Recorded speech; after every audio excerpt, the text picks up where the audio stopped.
Sin más preámbulos, vamos a presentar a nuestro primer expositor, el doctor Marco Aurelio Rodríguez García, contador público de la Universidad Nacional de Colombia, especialista en régimen jurídico, financiero y contable de impuestos de la Universidad de los Andes, especialista en finanzas privadas del Colegio Mayor de Nuestra Señora del Rosario. Laboró en la Dirección de Impuestos y Aduanas Nacionales DIAN durante 18 años como administrador de impuestos de personas jurídicas de Bogotá, administrador encargado de impuestos de los grandes contribuyentes, jefe de división de fiscalización de los grandes contribuyentes de Bogotá, personas jurídicas y personas naturales, jefe de división de liquidación.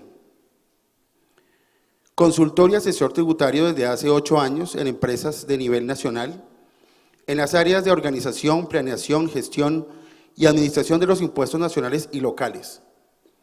Asimismo, en procesos de auditoría tributaria y respuesta a requerimientos de la DIAN, requerimientos ordinarios, requerimientos especiales, pliegos de cargos, recursos en la vía gubernativa y contencioso administrativo, demandas ante tribunales, etc. Profesor de las especializaciones de Gerencia y Administración Tributaria de la Universidad Externado de Colombia, en Ciencias Tributarias de la Universidad Central y en Gerencia Tributaria de la Universidad Libre de Colombia y Universidad Piloto, entre otras a nivel nacional. Entonces recibamos con un aplauso al doctor Marco Aurelio Rodríguez García, por favor.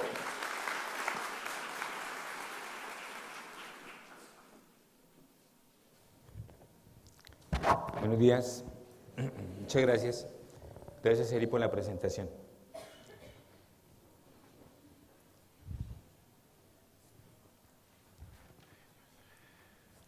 Muy bien. Agradeciendo en primer lugar a la empresa WordOffice por esta invitación que nos hace para compartir con ustedes la normatividad, última normatividad en tema tributario, y entonces presentar un punto de vista, compartirlo con ustedes y efectivamente a través de las preguntas en lo posible resolver o llegar de alguna manera a una mansedumbre de la norma, como decía por allá alguien, frente a lo que quiso hacer la ley, lo que hizo el decreto, lo que ha hecho la DIAN a través de los conceptos. Recordemos entonces que la primera parte tiene que ver con las personas naturales, con la depuración de la renta. A nosotros, las personas naturales de carne y hueso, nos cambió la vida la reforma del año 2016, luego de un ensayo de 4 años donde el legislador del año 2012 se inventó unas figuras extrañas en la legislación, como el imán, como el imás, ¿cierto? Se inventó, digamos, unas categorizaciones como empleados, como trabajar por cuenta propia y otros. Y entonces esas figuras extrañas que incluso muchos todavía no alcanzaron a concebir, duraron 4 años, y entonces el gobierno se dio cuenta que efectivamente pues eso no dio resultado, sí, frente a lo que quería, que era un tema recaudatorio. Observemos que los expertos opinan que cuando se tratan de reformas tributarias, hay algunas que, o de hecho lo que llaman estructurales, como dijeron que la última, esta reforma tributaria, la ley 1819, era estructural. En la opinión de algunos, pues una cosa es que haya sido la más larga de los últimos 30 años, pero que sea estructural, quién sabe, porque aparentemente el trabajo fue mucho articulado, sobre todo en el tema que van a ver por la tarde un poquito, en lo que tiene que ver con las personas jurídicas. Entonces, esta ley, cuando digo que nos cambió la vida, es porque ya trajo un modelo anglosajón, que es el modelo de las cédulas. Todos ahí, si están sentaditos, deben tener su cédula de ciudadanía. Entonces, la palabra cédula como tal significa individualidad frente a un concepto. Entonces, lo que trajo este legislador, y usted lo observa en la exposición de motivos, es que va a mirar al fulano de tal respecto del origen de los ingresos que tiene, pero bautizó y dijo que aquí había que concebir el tema, era cedular, o sea, por cada digamos, grupo de ingresos que la misma ley va a definir, entonces vamos a determinar el impuesto. Eso significa que la persona natural que presentaba, que la última declaración de renta que presentó, que era del año 2016, allá había una filosofía y era cómo me califico yo, en qué categoría quedo para hacer mi depuración de mis ingresos, costos, etc. Ahora ya no es una sola, sino que son un fulano de tal, puede tener las 5 cédulas. De hecho, nosotros los colombianos nos parecemos mucho más también a esa sociedad americana o incluso americana donde hacemos de todo. Aquí uno puede encontrar una persona que hace los 5 conceptos que vamos a enunciar aquí a continuación. Entonces tenemos que en la parte 1 de la reforma tributaria del 2016 habló de las personas naturales. Lo que vamos a hacer en en la mañana, es recoger nuevamente, porque esto después se llama esto actualización tributaria, es que de pronto usted ha digerido, de hecho uno que está en el tema docente, uno que está en la academia, esto como que lo repite, pero a veces de tanto repetirlo, uno le encuentra, es el maestro de ajedrez que de tanto jugar todavía no ha aprendido y sigue porque se encuentra algo en la norma. Aquí lo que queremos visualizar es lo que trajo la ley versus respecto de lo que trajo los últimos decretos reglamentarios, que también fue una angustia. Fue una angustia que el gobierno sacara un decreto reglamentario, un proyecto de decreto el 1 de junio, o sea, antes de San Pedro. San Pedro es el 30 de junio, ¿no? El proyecto lo sacó el 1 de junio, o sea, después del mes de mayo. Y nos dejó pensando a toda la comunidad a ver qué iba a hacer, y fue hasta el 29 de diciembre que profiere el decreto 2250, y entonces cuando uno se pone a comparar el proyecto que sacó en junio con el decreto que sale, pues empieza a encontrar un poco de diferencias, y entonces uno empieza a mirar cuál fue la filosofía, ya no del legislador, porque el que saca el decreto es el gobierno. O sea que a los estudiosos de la materia del tema tributario, uno los invita a que cuando uno estudia una ley de reforma tributaria, uno lee la exposición de motivos del legislador. Cuando uno lee un decreto reglamentario, tiene que leer las consideraciones que hizo el Gobierno Nacional para sacar el decreto bajo esos términos en que lo profirió. Entonces empezamos, vamos dándole un orden a esto. La ley de reforma, en la primera parte, regla lo correspondiente a las personas naturales. Eso significa que cogió del artículo, los que son estudiosos, del artículo 329 al 341 y simplemente borró todo eso y vino y metió el tema de las cédulas. Ese resumen primero es la misma lámina que presenté seguramente hace un año, donde se resume qué fue lo que hizo la reforma en forma rápida. Eliminó la clasificación creada en el año 2012, ya lo dijimos. Eliminó los sistemas, esas figuras extrañas que entraron en nuestra legislación, que mucha gente, como me dijo una señora alguna vez, menos mal que se acabaron porque yo nunca las entendí, nunca entendí qué era el imán, nunca lo pude concebir. Además trajo diferencias de criterio, uno todavía ve gente presentando en el formulario que no era. De hecho, hablando con los amigos de la DIAN, pues todavía por ahí hay un poco de inexactitudes que a veces no sabe la DIAN si atreverse a iniciar procesos por eso o quedarse quieta porque un fulano que no tenía que presentar la declaración en el formulario 230-240, sino en el 210, lo presentó al revés. Entonces ahorita es iniciar un proceso que refleja la angustia, incluso a través de la DIAN, de empezar a ponerme a sancionar a un fulano que hizo las cosas mal desde allá. Entonces viene la parte clave acá, y es que estableció, bueno, esto se pierde acá, pero voy a colocarle el verde por acá, aquí al frente. Estableció un sistema cedular, y estas dos últimas partecitas fue lo que entró desde ese momento a una diferencia de criterios entre el administrado y la DIAN. ¿Cuál fue? Resulta que nos dijeron, pues simplemente ahora lo que usted va a determinar es una renta líquida cedular, y esa renta líquida cedular usted la va a comparar con la renta presuntiva. De ese tema vamos a verlo en la mañana, vamos a recordar cuál fue la figura de la presuntiva, pues que existe toda la vida, pero qué fue lo que trajo la reforma y qué dijo el decreto reglamentario con respecto a cómo se calcula ahora y qué se hace con la presuntiva, por ejemplo, cuando es mayor que la renta líquida ordinaria, o qué pasa incluso con la comparación patrimonial, que es una renta líquida gravable especial. Entonces, ahí aparece el resultado del invento del legislador del año 2016, y es que nos dijo, así como los dedos de la mano, así son las cédulas. Ahí, son 5 dedos de la mano. Entonces dijo que ahora una persona natural, Marco Aurelio, puede, de acuerdo con su realidad económica, tener ingresos por todas y cada una de esas cédulas. O sea que Marco Aurelio puede tener una cédula laboral, o sea, puedo tener, por ejemplo, una relación laboral legal y reglamentaria, ¿cierto? O puedo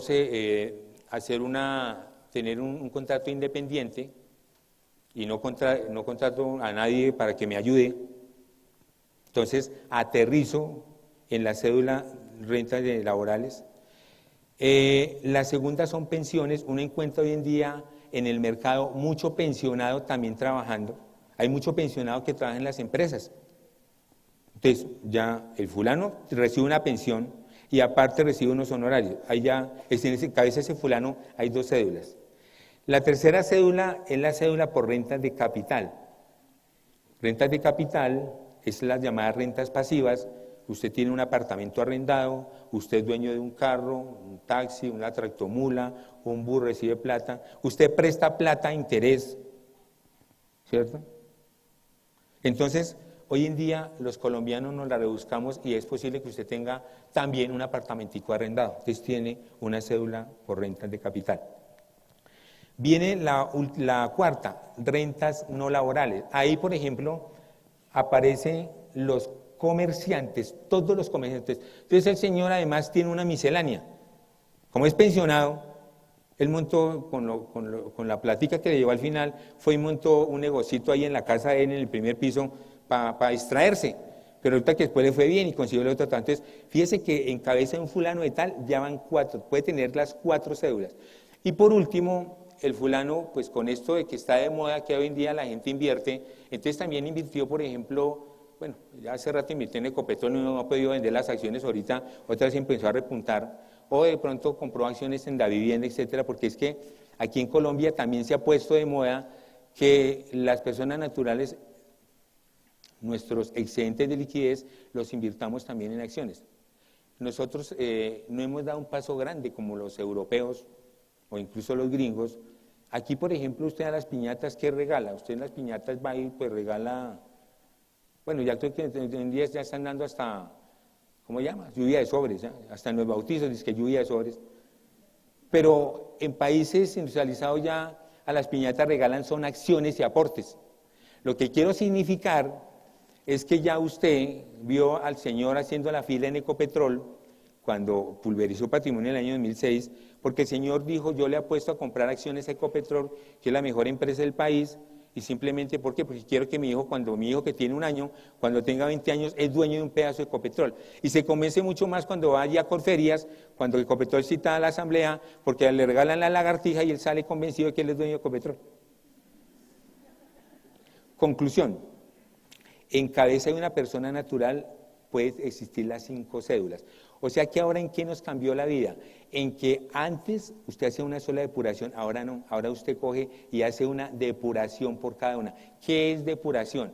¿Qué es depuración en el diccionario de la lengua castellana? Depuración es volver puro lo que es impuro. El ingreso bruto, usted le hace una depuración, o sea, usted detrae, resta, quita cosas para llegar a una base pura que es la renta líquida. Entonces, ese proceso de depuración va a tocar que este señor imaginario que estamos diciendo acá, pues lo haga por cada una de ellas. Y aquí es donde viene el secreto, y aquí es donde viene el secreto del tributarista, aquí es donde viene el secreto suyo, usted cómo va a manejar el tema de aquí en adelante, porque es que resulta que la misma ley llegó y dijo que cada tipo de renta es independiente de las demás, y cada una tiene sus propios ingresos no constitutivos, costos, gastos, deducciones, rentas exentas, etcétera. Pero ahí es donde viene cómo voy a tratar mi tema. Entonces el ejemplo es sencillo. ¿Se acuerdan del señor imaginario? El señor imaginario tiene los 5 ingresos, las 5 cédulas, así como están allá. Pero resulta que el señor, ¿a dónde vive? Vamos a colocar, el señor vive allí en Modelia, en Normandía. Esa casa, él hizo una casa de 3 pisos. el primer piso tiene el negocio, ¿se acuerdan? La miscelánea, ahí. En el segundo piso lo tiene arrendado y en el tercer piso vive él. Y esa casa completica desde el primero al tercero lo tiene hipotecada con la vivienda. Entonces cuando van a hacer su renta, usted dice, momentico, porque es que aquí hay unas cédulas. Y él dice, oiga, ¿y los intereses para vivienda siguen siendo deducibles? Entonces uno le dice, sí, claro. ¿Y en dónde lo solicito como deducción? ¿En la renta laboral? ¿En la pensión? ¿En la renta de capital? ¿En la no laboral, que es la comercial? Entonces fíjese que aquí es donde viene el tema, porque recitar la norma es lo de menos. De hecho, en las universidades uno dice, no recite la norma. De hecho, los quizzes míos, la gente que está por aquí me conoce, son con el estatuto y con el decreto, ahí tienen todo. Porque el tema es decida. Venga, ya, haga la declaración y mire cómo se la va a fiscalizar la DIAN. Entonces, ese ejemplo tan sencillo que estoy colocando es donde hay que mirar entre líneas, desmenuzar qué fue lo que dijo la ley y qué quiso hacer el decreto. Porque de entrada, no en opinión de Marco Aurelio, sino expertos en la materia están diciendo, el decreto salió con muchas imprecisiones. Esperábamos algo mucho más acabado y mucho más preciso, pero vamos a terminar con el mismo tema que nos trajo la reforma del año 2012, la angustia que nos trajo esa reforma. Nunca la DIAN había expedido tantos conceptos entre el año 2013 al 2016 para tratar de amoldar lo que dijo la ley y el decreto. Nunca lo había expedido. Marco Aurelio trabajó en la DIAN 18 años. Y resulta que cuando me puse a contar todos los conceptos, yo cargo una Z como una que tengo ahí, y ya llevaba como casi 4 Z, entonces ya no podía llevarlas. Y lo que pasa es que como yo no soy virtual como muchos de ustedes, sino que yo llevo los papeles ahí, entonces ya me pesaba para las conferencias. No hubo tanto concepto como en esos 4 años. ¿Por qué? Fruto de la imprecisión del legislador, fruto de la imprecisión de los decretos reglamentarios que sacó. Entonces tocaba que la DIAN saliera a ser casuístico y a remediarle a cada uno la vida. Ojalá que esto no ocurra tanto acá y que no tengamos, a partir de ahorita, que usted lee la ley, lee el decreto, no entiende, y entonces le toca que preguntarle al que sabe, y el que sabe, sabe, y el que no es jefe. ¿A quién le pregunta usted? A la DIAN. Y la DIAN, a través de la oficina jurídica, empieza a contestarle, y algunos son ortodoxos con el concepto de la DIAN. ¿Qué es ser ortodoxo? Mire, aquí hay una línea. Ser ortodoxo es que yo me voy por el camino que es. Así. La DIAN saca un concepto y yo voy ahí. Pero hay gente que no, se aparta. Y dice, eso que dice la DIAN, pues es un punto de vista de la DIAN, pero yo no comulgo con eso. Que eventualmente venga la DIAN, me revise, me haga un requerimiento y me dice un proceso, pues que lo haga, pero es que yo también tengo músculo jurídico para afrontar eso y tengo de aquí a allá 7 años. Ahora, el que se asusta, el que tiene miedo, pues de una vez dice, sí, corrijo. Pero es que en la tarde que ven el tema de procedimiento aquí con el doctor, hay estadísticas interesantes. ¿Cuántos procesos pierde la DIAN en el contencioso o en los tribunales? Entonces ahí es donde de pronto usted le quita el miedo de que es que el funcionario de turno venga y le diga, es que esto es así, y usted se asusta y usted corrige. Ahora, otro punto de vista del empresario, del contribuyente, no, es que yo prefiero un mal arreglo que un buen pleito. Bueno, eso ya aquí los tributaristas mirarán cómo lo hacen. Seguimos. Resulta que el decreto se llama así, lo citó, es del 21 de diciembre, es el 2250. Entonces ese decreto tiene 46 páginas, ¿sí?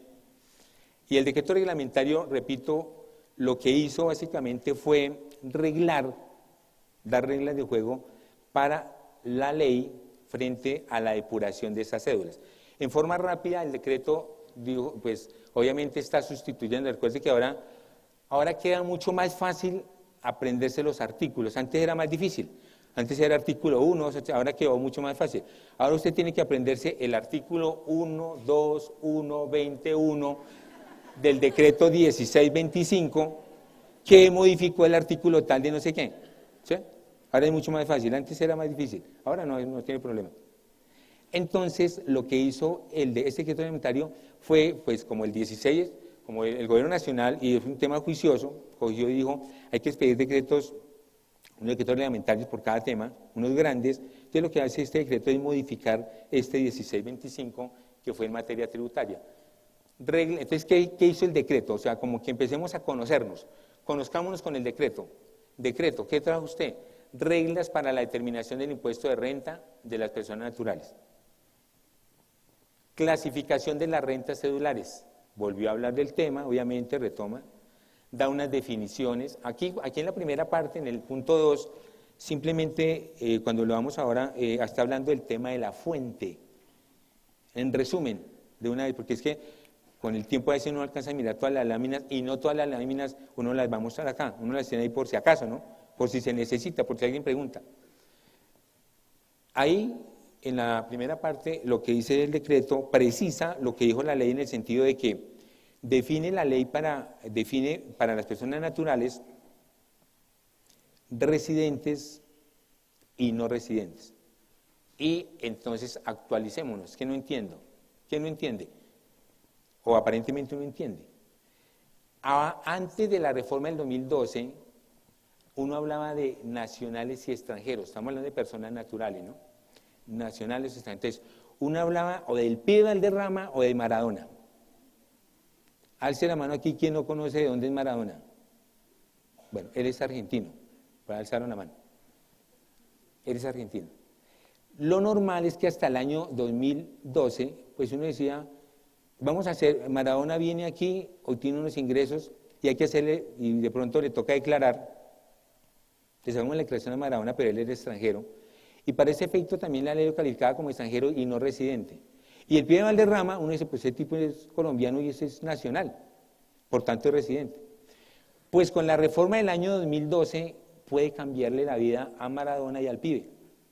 Porque resulta que con la reforma del año 2012, la ley 1607, llegó y dijo que ahora ya no me interesa si es extranjero o es nacional, nacido en Colombia. Me interesa es, para efectos fiscales, si cumple unos requisitos, por ejemplo los 183 días, y hay otros más, si el fulano para efectos fiscales es residente o no. O sea que, bajo esa condición, Maradona viene aquí a Colombia, se queda más de 183 días, trae plata, pone un negocio o se gana plata aquí entrenando a Santa Fe, por ejemplo, ¿sí? Y reúne las calidades de residente, entonces Maradona cumple con la calidad de residente para efectos fiscales y así con esa vara lo mide la DIAN. Y entre otras cosas, el Pío Valderrama siendo bien colombiano, el tipo se va al país, ya se le murió el papá, se murió tal, no me queda la hermana, entonces el tipo se va, lo que tenía aquí lo vendió y se fue por allá. El tipo no tiene aquí asiento de negocios y entonces resulta que sí, se fue a trabajar a otro lado y tiene ingreso a otro lado. Pues el Pío Valderrama para efectos colombianos sería no residente fiscal. Entonces, ¿cómo es eso? Que cuando vamos a mirarlo con la lupa de la ley, la DIAN lo mirará y dirá, Maradona es residente y el Pío Valderrama es no residente. ¿Y usted entendía eso?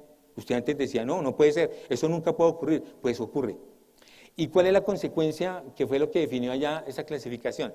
La consecuencia es que para las personas naturales que calificamos como residentes, nos toca presentarle al Estado, a la DIAN, en nuestra declaración de renta, nos toca declarar sobre la renta mundial y el patrimonio mundial. Dicho de otra manera, Maradona, al convertirse en residente, le toca presentar una declaración a la DIAN donde declara todos sus ingresos que obtenga en el mundo y sobre el patrimonio que tenga en el mundo. Y el Pío Valderrama, que de pronto que dejó unas cositas acá, al tener la calidad de no residente para efectos fiscales, entonces solamente le presenta a la DIAN una declaración donde es respecto de sus ingresos de fuente nacional, lo que se gana aquí en Colombia nomás, y su patrimonio de fuente nacional. Entonces sí ve que la vida sí nos ha cambiado y siguen siendo las mismas personas. Ahorita, por ejemplo, en los periódicos, Shakira, que Shakira le está investigando por fraude fiscal en España. Pues sí. Nosotros también la investigamos en la DIAN. Allá en la DIAN el programa se llamó Ricos y Famosos. Investigamos a Shakira, a Juanes, a Juan Pablo Montoya, un poco de celebridades, hasta Amparo Grisales se pasó por ahí. Ahorita la DIAN puede abrir un programa. Entonces fíjese que el tema de la residencia, eso es lo que aclara el decreto, pero básicamente el tema es así contadito en forma de verso, para que usted lo vaya entendiendo. La segunda parte que hizo el decreto, dar unas definiciones, sobre todo vamos a detenernos en la definición que hizo de la compensación por servicios personales, tiene que ver con la primera renta, que es la de trabajo. hace aclaraciones sobre las rentas exentas y deducciones, y ya les voy a decir por qué. O ya, ustedes lo saben, la mayoría que está sentado aquí porque usted se está actualizando. Pero recuerden que es que las rentas exentas y las deducciones se convirtieron en siameses. La ley los convirtió en siameses, los cogió a los dos y los unió. Dijo, usted deducción, sí, venga, una hacia la renta exenta. ¿Y para qué les unió? Por conveniencia del legislador, porque dijo, ustedes ahora van a tener una limitante. Para las rentas de trabajo tienen un 40% y para las otras, las de capital y las no laborales, tiene una limitante del 10% con unas subetes que hayamos mirado. Entonces los volvió siameses, o sea que ahora estos beneficios que tenemos las personas naturales se empezaron a perder, que ese fue el espíritu del legislador porque el tema es recaudatorio. Necesitamos que las personas naturales siempre hemos estado en la mira. Nosotros siempre hemos estado en la mira. Además hay un paréntesis, hagamos un paréntesis. ¿Por qué todo esto? ¿Por qué está pasando todo esto? ¿A cuenta de qué? Sencillo. Queremos entrar al club de los ricos. Opinión de Marco Aurelio. Al club de la OCDE. La OCDE es una organización europea y ella reúne a los países ricos y fija unas reglas fiscales y demás para todo el mundo. Y a Colombia le pusieron una tarea. ¿Usted quiere pertenecer? Sí. Son 23 punticos. Y ya llevamos 20 cumplidos, nos faltan 3. Por eso este gobierno, que lleva 8 años y va a acabar este año, pues está empecinado en que, por eso son estas últimas reformas, porque nos queremos parecer a los países ricos. Entonces, por eso, en los países ricos la idea es que las personas naturales tributemos más y las sociedades menos. Y aquí se supone que estamos es al revés. Aquí la que tributa más porque se supone que al final del camino, ¿quiénes son los dueños de las empresas? Personas naturales. Entonces, por eso se quiere es que la persona natural tribute más. O sea, que todo esto tiene una filosofía atrás. Esto no es porque se quiere, porque toca. Nos están colocando en la tarea y hay que cumplir. Y usted por eso, cada vez que vea los periódicos, vaya y mire cómo está el tema con la OCDE, a ver si cumplimos con los que nos faltan. Yo no sé, yo dudo que ya tenemos que cumplir en este gobierno, pero el compromiso del gobierno santo se ha sacado ese que ya nos dejan meter en ese club, porque ese club sí nos da un poco de prestigio a nivel internacional, independientemente de que aquí a Marco Aurelio hay que pagar más impuestos. Eso no interesa, lo importante es que entremos allá. Y lo mismo el tema de los costos y gastos, precisó algo el decreto reglamentario respecto de la reforma. Empecemos, recordar. Primera cédula, recuerden. 5 cédulas. La primera, rentas laborales. Entonces, la ley y el decreto lo redefinen. Todos me están mirando. Acá. ¿Saben qué son rentas de trabajo? ¿Me miran acá? Es esto. Sudor de la frente. Lo que está haciendo Marco Aurelio acá. Mírelo. Salarios, comisiones. Porque es que usted a veces se confunde y usted piensa que rentas de trabajo son solamente salarios. Ser asalariado y no. La ley desde hace mucho tiempo definió en el artículo 103 del estatuto que renta de trabajo es todo eso, lo que usted se gana. Usted gana salarios, comisiones, prestaciones, viáticos, honorarios, emolumentos eclesiásticos, los pastores, los curas. ¿Sí? Ese pedacito fue lo que redefinió ahorita el decreto, que es compensaciones recibidas por servicios personales. Seguimos. Este es el abrebocas de lo que dijo el decreto allá. A las rentas de trabajo, perdóneme, aquí se le restan los ingresos no constitutivos. En últimas, para no ir tan lejos, la fórmula quedó así. Como digo yo siempre, nosotros Marco Aurelio es contador, entonces nosotros nos gusta más como el tema de una recetica. ¿Cómo es la receta? ¿Cómo depuro la renta líquida por lo laboral? Ahí está. Cojo el total de mis ingresos, el resto de lo no constitutivo. Este subtotal es clave, para hacer la comparación contra el 40%. Resto de deducciones y rentas exentas. ¿Se acuerdan lo que dijimos de las deducciones y rentas exentas? El legislador las unió porque le convenía, porque resulta que toca ahora sumar las dos. Toca sumar las deducciones y las rentas exentas y compararlo con el 40% del subtotal 1. Y si excede, pues le toca mochar, no puede llevar todo. O sea que esos beneficios, uno le pega mucho a las deducciones y a las rentas exentas, son beneficios que teníamos de legislaciones anteriores, pues ahorita dicen, sume las dos, si le suma más del 40 del otro, móchelo ahí, o si no, en últimas, Para la declaración de renta no pueden superar 5.040 OBTs. Pues ya estamos hablando de personas con determinado muy buen nivel de ingreso para que superaran el 5.040. Pero en principio con el solo 40% ya quedó bien limitadito. O sea que ahí se ve la mano de la ley, que el decreto no podía decir más sino repetir cosas, y fue limitar los beneficios para nosotros, las personas naturales, que perteneciéramos eventualmente o que tuviéramos ingresos por la cédula laboral. Sigue. Bueno, esto, digamos que explicar esto en forma rápida es qué son ingresos no constitutivos y cuáles son, de alguna manera, las deducciones y las rentas exentas. Los ingresos no constitutivos aparecen allí, son lo que también, digamos que el legislador nos cambió los conceptos allá, lo que se llama Juan ahora se llama Pedro. ¿Qué significa eso? Que ahora como ingresos no constitutivos aparece, por ejemplo, el aporte obligatorio de salud, que antes era simplemente una deducción, está abajo. Y nos dejó el aporte obligatorio a pensión, que antes era una renta exenta, y que incluso antes del 2012 sí era un ingreso no constitutivo, ¿sí? Entonces, taxativo, vaya y mire qué puede restar, entonces eso uno no se equivoca, mire qué puede llegar como ingreso no constitutivo, esos dos conceptos. Viene el tema de las deducciones, eso sí, en las deducciones como básicamente siempre hemos tenido las 4, nos quedaron 3 para las rentas laborales: A, intereses para vivienda; B, medicina prepagada, planes complementarios, que ya quedó muy bien definido en el decreto, cualquier plan complementario, ¿sí? No solamente la prepagada, pagos por seguros de salud también están ahí, y el tema de los famosos dependientes económicos, ¿sí? En últimas, uno a quién mantiene. Si usted tiene mantenido, llaman dependientes para efectos de la ley, ¿sí? Eso es. Y los dependientes tienen 2 límites, uno que es el 10% del valor total, sin superar 32 VTs en el mes. Son topes que usted, seguramente por su vida profesional, estoy repitiendo cosas que usted maneja el día a día, porque es que usted por lo menos tuvo que haber hecho todo esto para efectos de retención en la fuente en el 2017. ¿Sí? Porque es que esto tiene que ver con retención exactamente, con algunas precisiones solamente.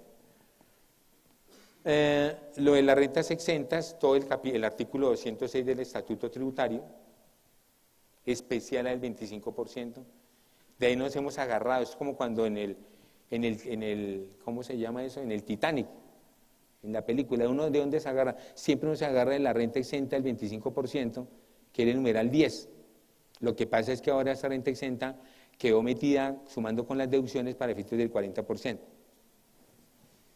Y pues aquí recordemos que dijeron, porque algunos echaron la culpa que el paro de pilotos de Avianca había sido porque dentro del artículo 210 el legislador del año 2016 derogó el numeral 9, que era las rentas que recibían los pilotos o oficiales de primera, segunda, de la Fuerza Armada, etcétera, de la Fuerza Aérea.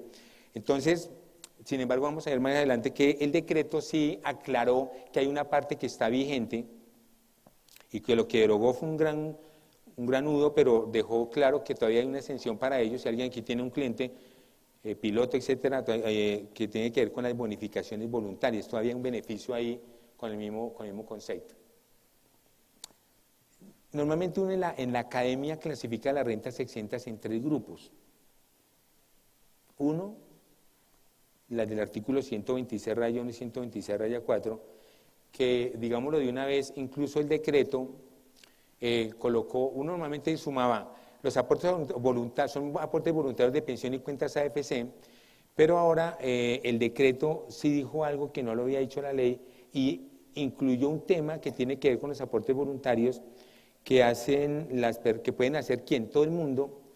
¿Quién es todo el mundo? Marco Aurelio como docente, puede hacerlo, dice por acá, estoy hablando de la ley 1114 del año 2006, dice que los oficiales, suboficiales, soldados de las fuerzas militares, los docentes vinculados a establecimientos educativos, los trabajadores independientes y quienes deben el salario integral pueden afiliarse al Fondo Nacional del Ahorro, y esa afiliación va a alimentar las cuentas que trata la ley 546, que tiene que ver con destinación de subsidios para vivienda de interés social.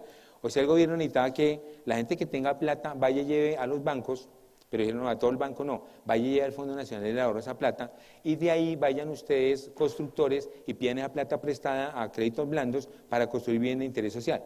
Entonces, ese aporte que hago, que puede hacer Marco Aurelio en el Fondo del Ahorro, que puede hacer como docente cualquier independiente, o cualquiera de estos que fulanos que están acá, entonces se asimila a estos aportes voluntarios para efectos de esa renta exenta. Digamos que el beneficio está bien, pero cuando usted suma todo eso, o sea, digamos, usted tiene excedente de liquidez, usted tiene plata, ¿qué hago con la plata? Entonces alguien le dice, no, pues, para efectos tributarios, haga aportes voluntarios a fondos de pensión, haga aportes a cuentas AFCs, haga ahora aportes aquí al Fondo Nacional del Ahorro. Pero cuando usted suma todo eso, más las deducciones, está limitado al 40%, entonces ya la asesoría que prestan los fondos de pensiones en sus empresas tiene que ir con otro lenguaje. Si yo trabajo en un fondo de pensiones asesorando para que toda la gente vaya a meter la plata allá, entonces ya no me quedó tan fácil este año, o incluso el año pasado, que como estaba antes de la reforma del año 2016, porque ahorita con esa limitación del 40, resulta que hay aportes que ya no me sirven más. ¿Para qué ahorro allá si yo no me estoy teniendo ningún beneficio tributario? Ah, pues por ahorrar es lo de menos. Por ahorrar, entonces haga un CDT y colóquelo allá a ver quién le paga más, pero usted no está teniendo ningún beneficio. Entonces, ahí es donde viene el criterio suyo por planeación tributaria, que es lo que uno llama. En esta lámina, aquí ya está adicionado, esta lámina le debe acordar a John. ¿Se acuerda de la lámina, John? Ah, bueno. Aquí está actualizado ya con el decreto. Yo me imagino que estas láminas se las darán a ustedes. O sea que eso, pues igual tome fotos y lo que quiera, pero pues se las darán. Pero aquí está actualizado con el decreto. Que como esto se pierde aquí, entonces ahí está con qué numeral del decreto se está aclarando cada concepto. O sea que a esa receta que ya vimos en primera medida, esta es más especial. ¿Se acuerdan? Le estoy comparando dos recetas. Aquí hay una receta. Esta. ¿Sí? Esa receta ya pegándosela con el decreto reglamentario y todo lo demás, es este resultado. Ahí está. Pero básicamente, fíjate, la estructura es igual, o sea, no la vamos a repetir. Y seguramente le van a entregar, y el que le saque la foto se la manda a los demás. Yo sigo acá. Pensiones. Renta por pensiones. Esa sí es facilita.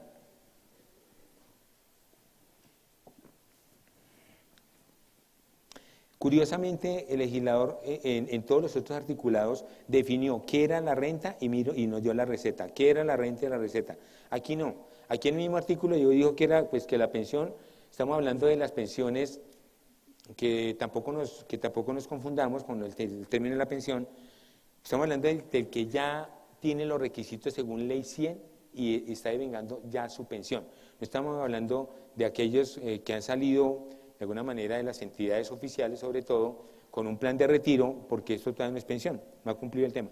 Aquí estamos hablando que el numeral quinto, el artículo 206, le dice que si usted ya efectivamente cumplió los requisitos de edad y tiempo y todo lo demás, entonces usted sí es un pensionado.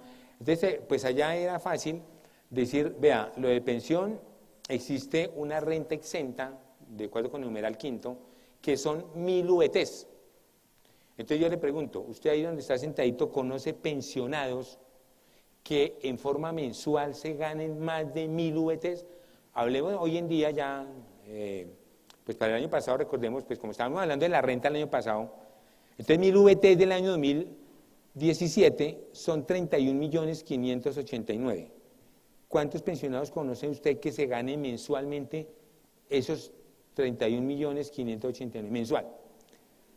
Bueno, yo sí conocí a varios allá en la DIAN. O sea, fiscalizando en la DIAN, conocí a varios que, de hecho, ¿cómo se llama? Ese ejemplo que siempre coloco, que fue, además porque tuvimos ruido con ella, la mamá del que fue director de la DIAN, Juan Ricardo Ortega, porque ella era pensionada, porque el esposo, ella viuda, el esposo era codirector del Banco de la República. Entonces, obviamente, si usted se gana mensualmente 35 millones, pues 31 son renta exenta y lo demás sí paga impuestos. Entonces, aquí lo que hace la ley fue decirle, mire, usted coge el tema de la pensión, reste la parte de la renta exenta Y aquí quedó interesante decir que podía restar los aportes a salud. Recordemos lo siguiente, los pensionados en principio solamente pagarían salud, pero también hay una norma que les obliga que cuando el pensionado recibe entre 10 y 20 salarios mínimos debe hacer un aporte del 1%, a pesar de que sea pensionado, a solidaridad. Y cuando gana más de 20 salarios hay que hacer un aporte del 2%, siendo pensionado, porque a veces pensamos que es que el pensionado ya solamente aporta por salud. En ese caso, si llegara a aportar, pues eso hace parte de los ingresos no constitutivos, porque esa es la misma definición que vimos con la renta laboral, ¿sí? Es igual. Entonces aquí, digamos, el pensionado pues va a tener, en la mayoría de los casos que uno conoce, pues todo va a ser renta exenta, no va a pagar impuesto por ese lado. Pero lo interesante aquí es que, bueno, aquí está la receta, mírenlo ahí, coge la pensión, resta los ingresos no constitutivos y resta la renta exenta de las 1000 VTs. Los ingresos no constitutivos, le repito, salud, y eventualmente si el pensionado se gana entre 10 y 20 salarios mínimos, pagará 1% a Fondo de Solidaridad, y si gana más de 20, pagará el 2%. Hace su depuración y le da una renta líquida cedular. Entonces, ¿qué significa? Que de los 5 deditos ya tengo depurados 2. Si encabeza un fulano de tal, están los 2 ingresos. Estoy hablándole del ejemplo imaginario que coloqué al principio, donde encabeza una persona natural, él tiene ingresos como por pensión y además tiene una renta de trabajo. El fulano es independiente, no contrata a nadie más, y entonces aterriza entre la renta 1 que es lo laboral. Entonces, ¿qué hace? Él cogió y depuró cada cédula, aquí está la cédula por lo laboral, aquí está la cédula por la pensión, y llegó a un resultado por cada una. En cada una obtuvo la renta líquida cedular, o sea, aquí están las dos. ¿Qué hay que hacer? La tarifa es por parejitas, de los 5, como son 5, entonces las 2 primeras cédulas las sumo, la renta líquida cedular, hacen pareja, sí, sumo las 2 y voy a la tabla a mirar el impuesto. Suma las otras 2 que son rentas de capital y dividendos, hago la depuración y voy a otra tabla. Y el que quedó huérfano son dividendos, porque eso sí, como quedaron, fue un tema especial, quedaron grabados por aparte. Conclusión, de estas 2 cédulas, ya no me tengo acá, mírenla, ahí está la tabla. Entonces, vuelvo a repetir, hago mi depuración por la cédula laboral, como vimos con la receta, hago mi depuración por la cédula de pensión, este señor que tiene los 2 ingresos, suma las 2 rentas líquidas cedulares y va a la tabla del artículo 241, numeral 1, y la determina así, que es la misma tabla que conocimos de toda la vida, de toda la vida no, que conocimos desde el año 2007, porque recordemos que el concepto de la VT fue introducido a nuestra legislación, fue la copia del modelo chileno, introducido por la legislación en la reforma del año 2006. ¿Sí? La ley 1111 del 2006 fue la que se inventó la VT, entonces nosotros tenemos VTs, esta tablita es la tabla vigente a partir del año 2007. Es la misma tabla que teníamos, o sea que en últimas, estas 2 rentas líquidas cedulares se depuran así y van allá.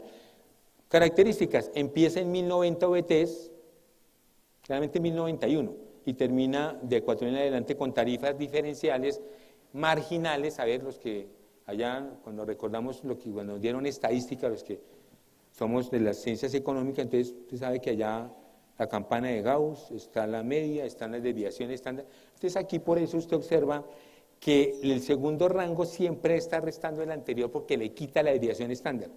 Sí, pero como no estamos dando estadística, entonces mejor quédese ahí. Sí, pero es para que usted sepa cómo se construyó la tabla. Usted va a mirar la tabla y ¿por qué el resto allá 1090? ¿Por qué 1700? Porque está restando el intervalo anterior. Es por eso, porque es un tema marginal. Estas tasas marginales del 19, 28 y 33%. Listo, seguimos. Entonces, entonces, conclusión, las 2 parejitas, las depuro, las sumo y voy a una tabla. Ojo, sumo las 2, no es que vaya a coger cada renta líquida por aparte, no, la sumo y voy a la tabla. El error, que de pronto usted fuera a la tabla por cada una, pues no le va a dar, tiene que sumar las 2 para ahí ir a la tabla. Vienen las otras 2 parejas, usted ya se las aprendió, rentas de capital, ¿y cuál otra?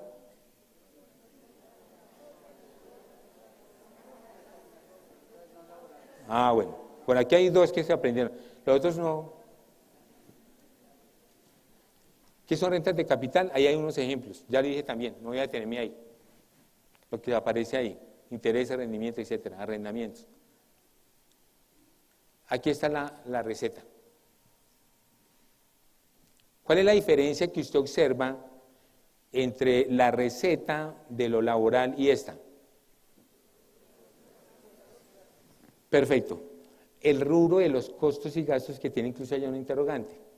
Y los límites. Recuerde que los siameses, ¿quiénes son los siameses? Las deducciones y las rentas exentas, estas dos suman acá, tienen que sumar porque les comparo con el límite del 10% o con las 1000 VTs. Eso ya es duro, porque ya la limitación, allá por lo menos en lo laboral tenemos un 40, aquí tenemos solamente un 10. O sea que usted puede tener mucho gasto, pero de malas, no necesitan sino máximo hasta el 10%. Y entonces aquí está el secreto, a ver, ¿quieren secretos? Aquí está el primer secreto. Es más, de una vez adelantémonos, compare esta depuración con la depuración de la renta no laboral. Mírela. ¿Se acuerdan? Son dos parejas. ¿En qué se diferencia esta depuración de la renta no laboral con la de capital? ¿En nada?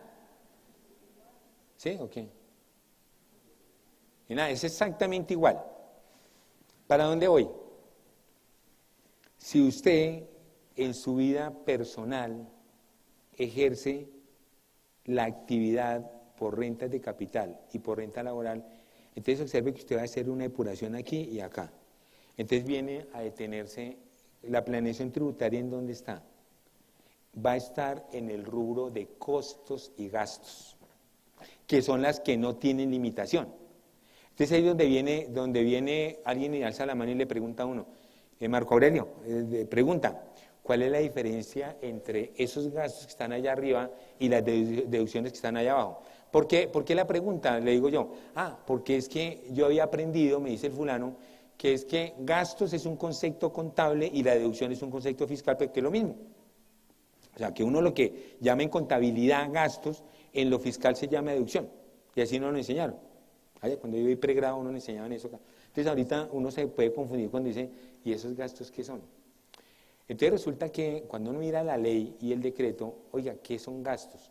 Entonces le dicen, los gastos son aquellos en que incurre el fulano de tal, ¿cierto?, que sean comercialmente aceptables, que ayuden con el tema de la necesidad, proporcionalidad, etcétera. ¿Sabe qué están hablando? De las mismas deducciones.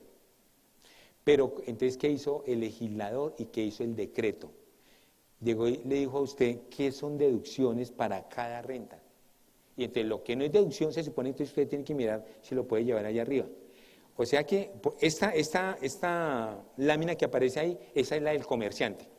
Un comerciante es su renta por lo no laboral. Ahí aterrizan todos los comerciantes, personas naturales. ¿Sí? El señor que montó el chucito, el que vende ahí aterriza. Entonces, obviamente, si es el comerciante, como que queda claro el tema. Espera un momentico, pues sí. Los ingresos son tales, los ingresos no constitutivos no han cambiado, son iguales. Metámonos con costos y gastos. Pues si es un comerciante, queda claro que es un costo para él. Y viene cuáles son los gastos de él. Y aparte, cuáles son las deducciones. Entonces, cuando uno mira aquí, así, son exactamente iguales, adelantémonos a esto. Mire esta depuración. Mire lo que dijo la ley y el decreto que son deducciones. Intereses por préstamos para vivienda, el GMF, incluyó el decreto reglamentario los aportes a las cesantías con una limitación de 1.500 VTs. O sea que lo que no está ahí, usted podía llevarlo arriba. ¿Se entiende? Intereses por préstamos para vivienda, GMF, ya sabemos que con la limitación del 50%, y aporte voluntario. Entonces voy al mismo ejemplo que di en el imaginario. ¿Se acuerda el señor que tiene un edificio de 3 pisos allí en Modelia? Y que en el primer piso tiene un negocio y es una actividad comercial. El tipo vende todo ahí es una botica, ahí usted consigue leche, pan, consigue whisky, consigue aguardiente, le sacan una fotocopia, le prestan el teléfono para una llamada, y hace de todo, actividad comercial. El segundo piso lo tiene arrendado y el tercero vive él. Y él tiene todo el edificio hipotecado con la vivienda y le paga de vivienda unos intereses para vivienda. Listo, hágale la renta a él. Hágale teniendo en cuenta el tema de las deducciones. Entonces, ahí dice intereses por préstamos para vivienda hasta 100 VTs mensuales, tanto, etcétera. Es más, se lo coloco más fácil o más entretenido. El tipo solamente tiene una cuenta de toda la vida. Bueno, un pensionado, hablemos de qué banco, un Banco Bogotá, de toda la vida. Toda la vida en el Banco Bogotá o Banco Popular. ¿Todavía existe Banco Popular? Él toda la vida, sí, entonces señores tradicionalistas, que toda la vida ha tenido cuenta en un solo banco. Ahí. Entonces, atención a lo que estoy viendo porque usted se va a encontrar con esto en la vida real. En esa cuenta del Banco de Bogotá, Banco Popular de toda la vida, al tipo le consignan todo lo del producido de abajo, porque él tiene un administrador y le consignan la plata allá. Le consignan lo del arrendamiento, le consignan la pensión, los hijos le ayudan y le dan plata. Ahí le consignan todo. El GMF, ¿en cuál cédula se lo da a usted? En la de allá, la de acá, la otra. Y miramos los intereses de vivienda, detengamos intereses de vivienda. ¿Cuánto le pagó a la vivienda durante el año por interés para vivienda? Le pagó 25 millones de pesos. Es más, para hacerlo fácil, le pagó 24. Entonces, usted cuando empieza, como le toca depurar cédula por cédula, entonces usted empieza a mirar, ya pues fácil. Porque usted puede decir, ojo, resulta que yo podría dividir por cada tipo de cédula. Como esta es la de capital, la anterior que vimos para allá, era el arrendamiento, pues yo voy a llevar una tercera parte allá, ¿cierto? La parte de comercio yo puedo llevar la otra tercera parte acá. Y así, entonces, eso, digamos, es interesante por planeación. Ahora, cuando venga el de la DIAN, ¿cómo lo mira? Va, a ver, auditor de la DIAN, venga, fiscalíceme. Entonces, por allá el tipo se pega de alguna parte y llega y le dice, no, es que la ley, empezando la ley, llegó y dijo que es que las deducciones, dice acá, que todos esos beneficios no podrán ser objeto de reconocimiento simultáneo en distintas cédulas ni generarán doble beneficio. Entonces uno dice, pues que no estoy generando ningún doble beneficio porque lo que hice fue dividir. Entonces fíjese que ahí viene donde usted tiene que interpretar la norma y usted cómo se defiende, para efectos de que se la acepten. Pero alguien podría decir, no, pero espera un momentico, por más de que yo coja la tercera parte, no me sirve porque cuando yo sumo los intereses para vivienda con lo otro, más las rentas exentas, porque el señor de pronto se hace aportos a AFC o cosas de esas, le supera el 40%, entonces le queda un poco de plata volando allá. Usted dice, entonces, ¿yo qué hago con esto? ¿A dónde lo pongo? Entonces, ahí es donde va a empezar un poco gente a votar corriente. Oiga, ¿y entonces qué puedo llevar allá arriba? ¿Qué puedo llevar en costos y gastos por ejemplo? Entonces, va a venir un enredo en el tema. En el primer piso, el señor tiene un administrador y una persona ahí que le ayude. Pues podría tener relación de causalidad. Pero usted que no los tiene afiliados a salud ni a nada. Esa gente es la que viene aquí, se le paga el destajo, usted vino, trabajó, tome hasta luego, al trabajo se vino, ya. Entonces, cuando va a empezar a solicitar los gastos, viene el tema de cómo hago para que la DIAN me acepte eso allá arriba. Pero ahí va a estar el juego. La planeación va a estar, ¿usted cómo va a hacer para que la mujer del César se parezca a ella? Es que no solamente se trata de ser la mujer del César, sino parecerse. No solamente hay que serlo, sino parecerlo. Ese dicho es grande, ¿no? Y tiene mucho contenido. Así, me toca hacer que mis costos y gastos procedentes sean reales, ¿sí? Efectivamente yo pago, pero además que los haga parecer a la cédula que me toca. En resumen, cojo la depuración de la renta no laboral, me devuelvo con la depuración de la renta por capital, rentas de capital, esta de acá, aquí están. Resultado, renta líquida cedular, así solita, aquí con los decretos, aquí solita, aquí con los decretos, y voy a una tabla, ya, depuré todo. Ingresos no constitutivos, costos y gastos, deducciones, rentas exentas, con la limitación del 10% máximo 1000 VTs, y tengo una renta líquida cedular por rentas de capital, más una renta líquida cedular por rentas de no laborales, sumo las dos y voy a la tabla. ¿Cuál tabla? La del numeral segundo del mismo artículo 241, que ya usted ve diferencia, sí. Miren la diferencia entre esta tabla y la tabla de las otras dos. Aquí arranca en 600 VTs, arranca más chiquito. Recuerden que en la otra arrancó en 1090 y las tarifas diferenciales aquí son 10, 20, 30, 33, 35. ¿Sí lo ve? Marginales, digámoslo más bien. En la otra, ¿cuánto era? Que el 19, que el 28, que el 30. Eso. Entonces, fíjense que sí hay diferencia. Entonces, va y le aplica. Entonces, ya usted que tiene claro que usted Estamos estudiando las 5 cédulas. Las 2 primeras las depura de acuerdo con unos formulismos que hay. Tenga cuidado en llevar a cada rublo lo que hay que llevar. Suma las 2 y va a una tabla. Vienen las otras 2 cédulas, rentas de capital no laborales. Suma las 2, va a otra cédula. ¿Estamos de acuerdo? Bueno, seguimos. ¿Cuál nos falta? Dividendos y participaciones. Ya hice el comentario, efectivamente hoy en día las personas naturales también estamos apostando a invertir en acciones o en aportes. El papá de uno, la mamá de uno, el abuelo de uno, etcétera, fueron de corte feudalista. Mi papá me decía, mi hijo, Marco Aurelio, hay que comprar son activos fijos, lotes, y él dio ejemplo, lotes, es casas, porque dijo que él decía, ¿y quién se roba eso? ¿Quién se roba una casa?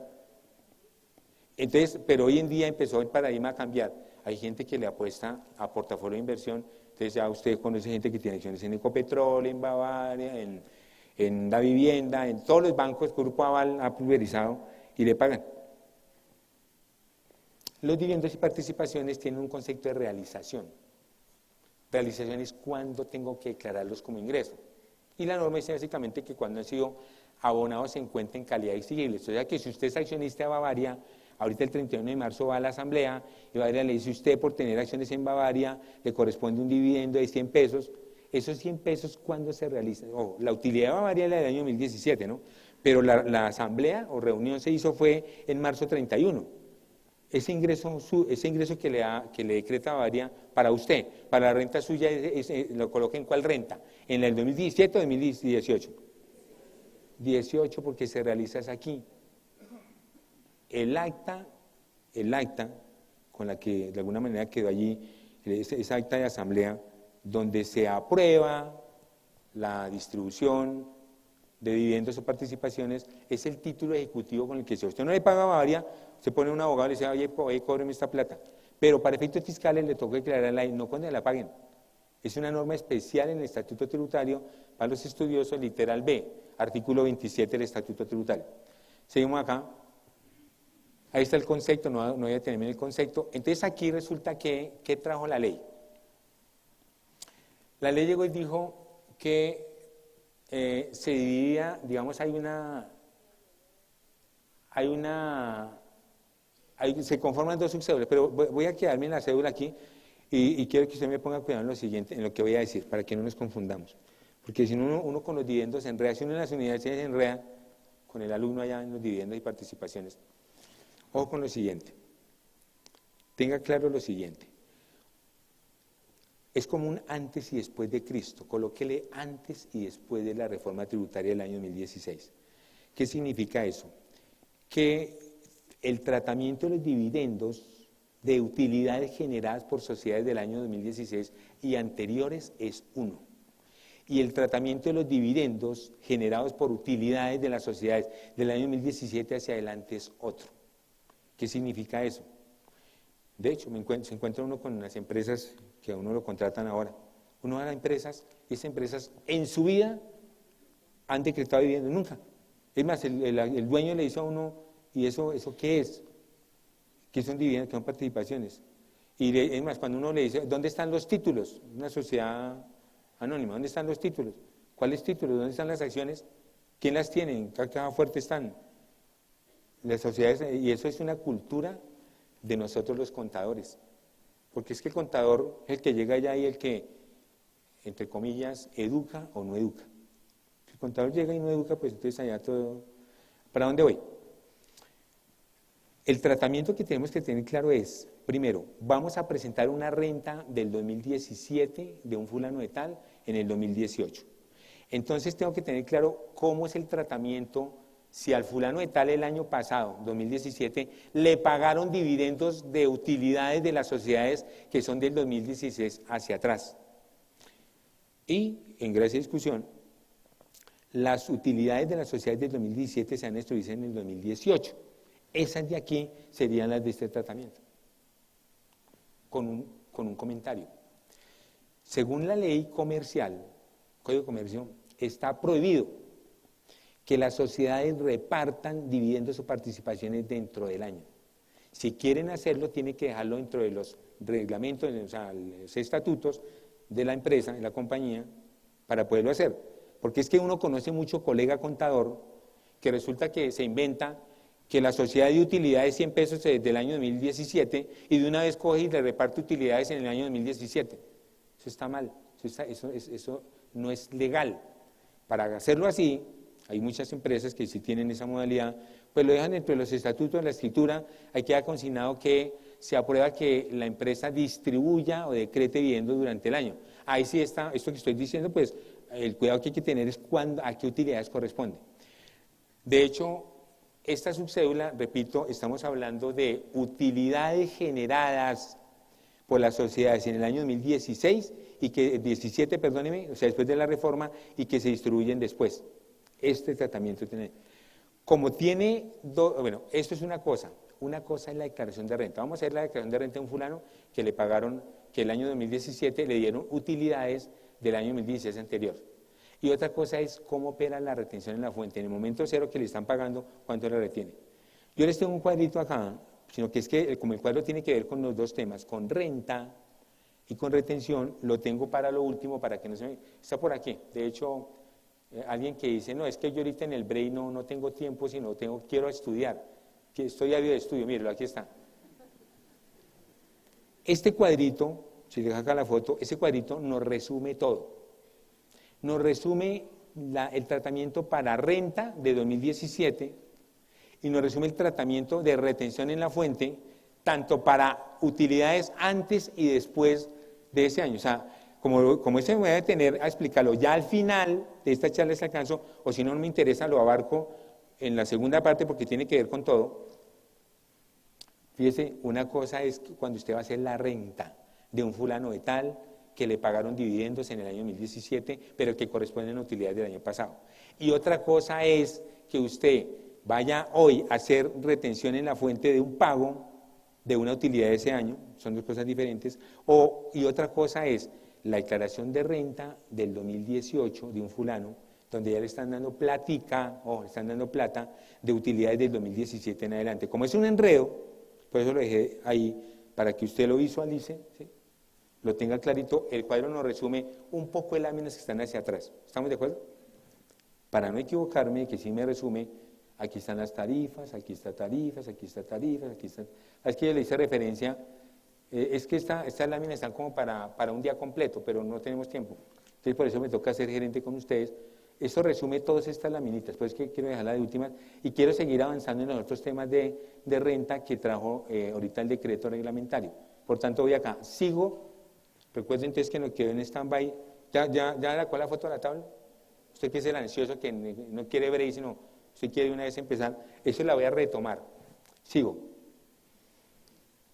Esto es el resumen de lo que estábamos diciendo. ¿Se acuerdan? Miren, sumo las dos primeras cédulas, voy a la tabla, a la otra tabla, en el otro numeral, etc. ¿Estamos de acuerdo?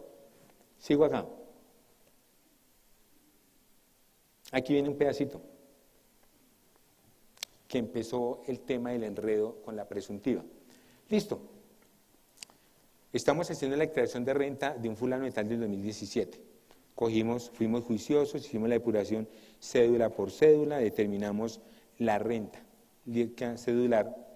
Sumo todas las 5 rentas líquidas cedulares y ¿contra qué la comparo? Contra la renta presuntiva. Y entonces la renta presuntiva me puede dar más, menos o igual, no hay más posibilidades. Si da menos, no hay problema, sigo. Si me da igual, no hay problema, sigo. Pero si la renta presuntiva es mayor que la suma de estas rentas, de estas 5 rentas, poseo un problema. El problema siempre antes era fácil, pues simplemente tribute por presuntiva. La pregunta es, sí, tribute por presuntiva, pero este señor imaginario que tiene 5 cédulas, ¿por cuál presuntiva? Porque es que como tengo diferentes tablas, ¿a cuál tabla voy para calcular el impuesto? Entonces ahí, digamos que el proyecto de decreto era un poco más coherente, me parece a mí, porque el proyecto de decreto decía que lo distribuyera en forma proporcional. Era lógico, ¿no? O sea, el ejemplo es este, ejemplo imaginario. Un fulano tiene las 5 cédulas. Por la cédula 1 le dio 100 pesos la renta líquida cedular. Por cada una le dio 100. 100 por 5 le dio 500. ¿Qué son 500? La sumatoria de todas las rentas líquidas cedulares. La comparo contra la presuntiva. ¿Cuánto me dio la presuntiva? Me dio 1000. ¿Qué es mayor? Pues la presuntiva. En la legislación anterior, uno cogía a la presuntiva y sobre esa pagaba impuesto. Listo, aquí también, sobre mí pago impuesto. Pero cuando voy a pagar el impuesto, ¿a cuál tabla voy? ¿A la cédula 1, 2, 3 o a cuál? ¿A cuál de las tres? Entonces venía el enredo. Entonces el proyecto decía, no se preocupe, hágalo en forma proporcional. Como cada una tiene el 20%, pues ahorita coja la renta presuntiva, el exceso, los 500 de exceso, y apropiéselo a cada una. O al revés, coja por cada cédula, ya no son 100, por cada una son 200, vaya a la tabla y liquide. ¿Seco? ¿Sí? Fácil. Pues acá el reglamentario le echó la culpa de todo, de todas sus penas, a las rentas no laborales. ¿Por qué? Viene un tema que puede ser demandable.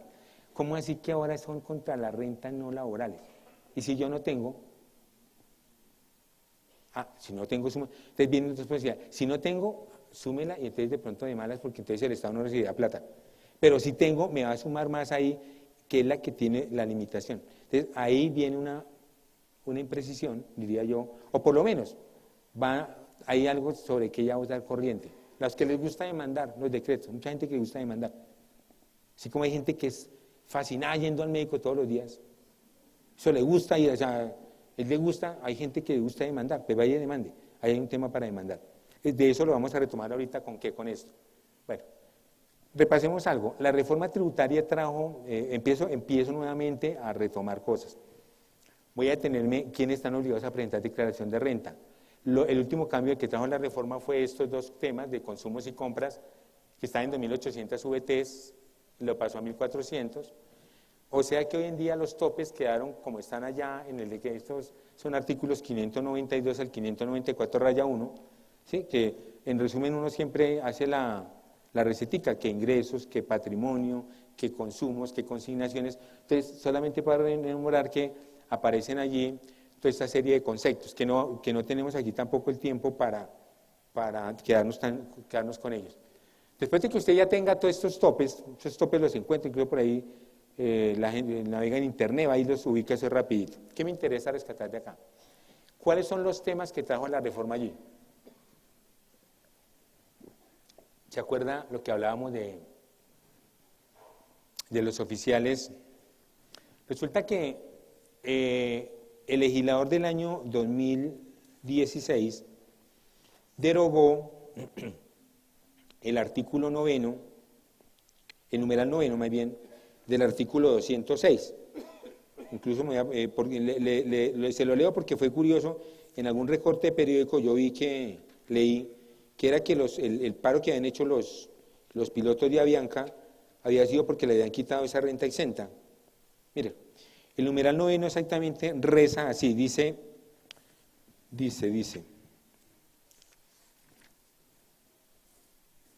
ya está, ya ni veo.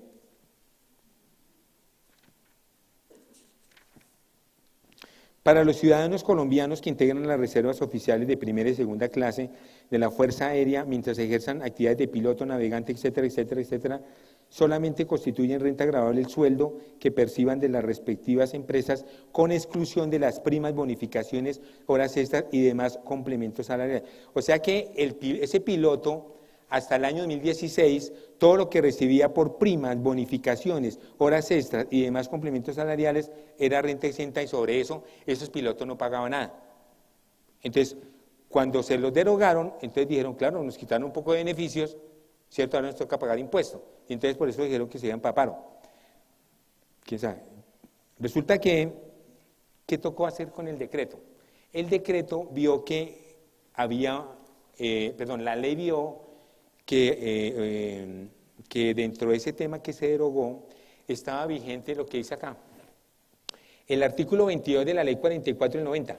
El artículo 22 de la ley 44 sigue vigente. Por eso les decía, para usted entender cuál es la razón de cada artículo del decreto, mire los considerandos del decreto.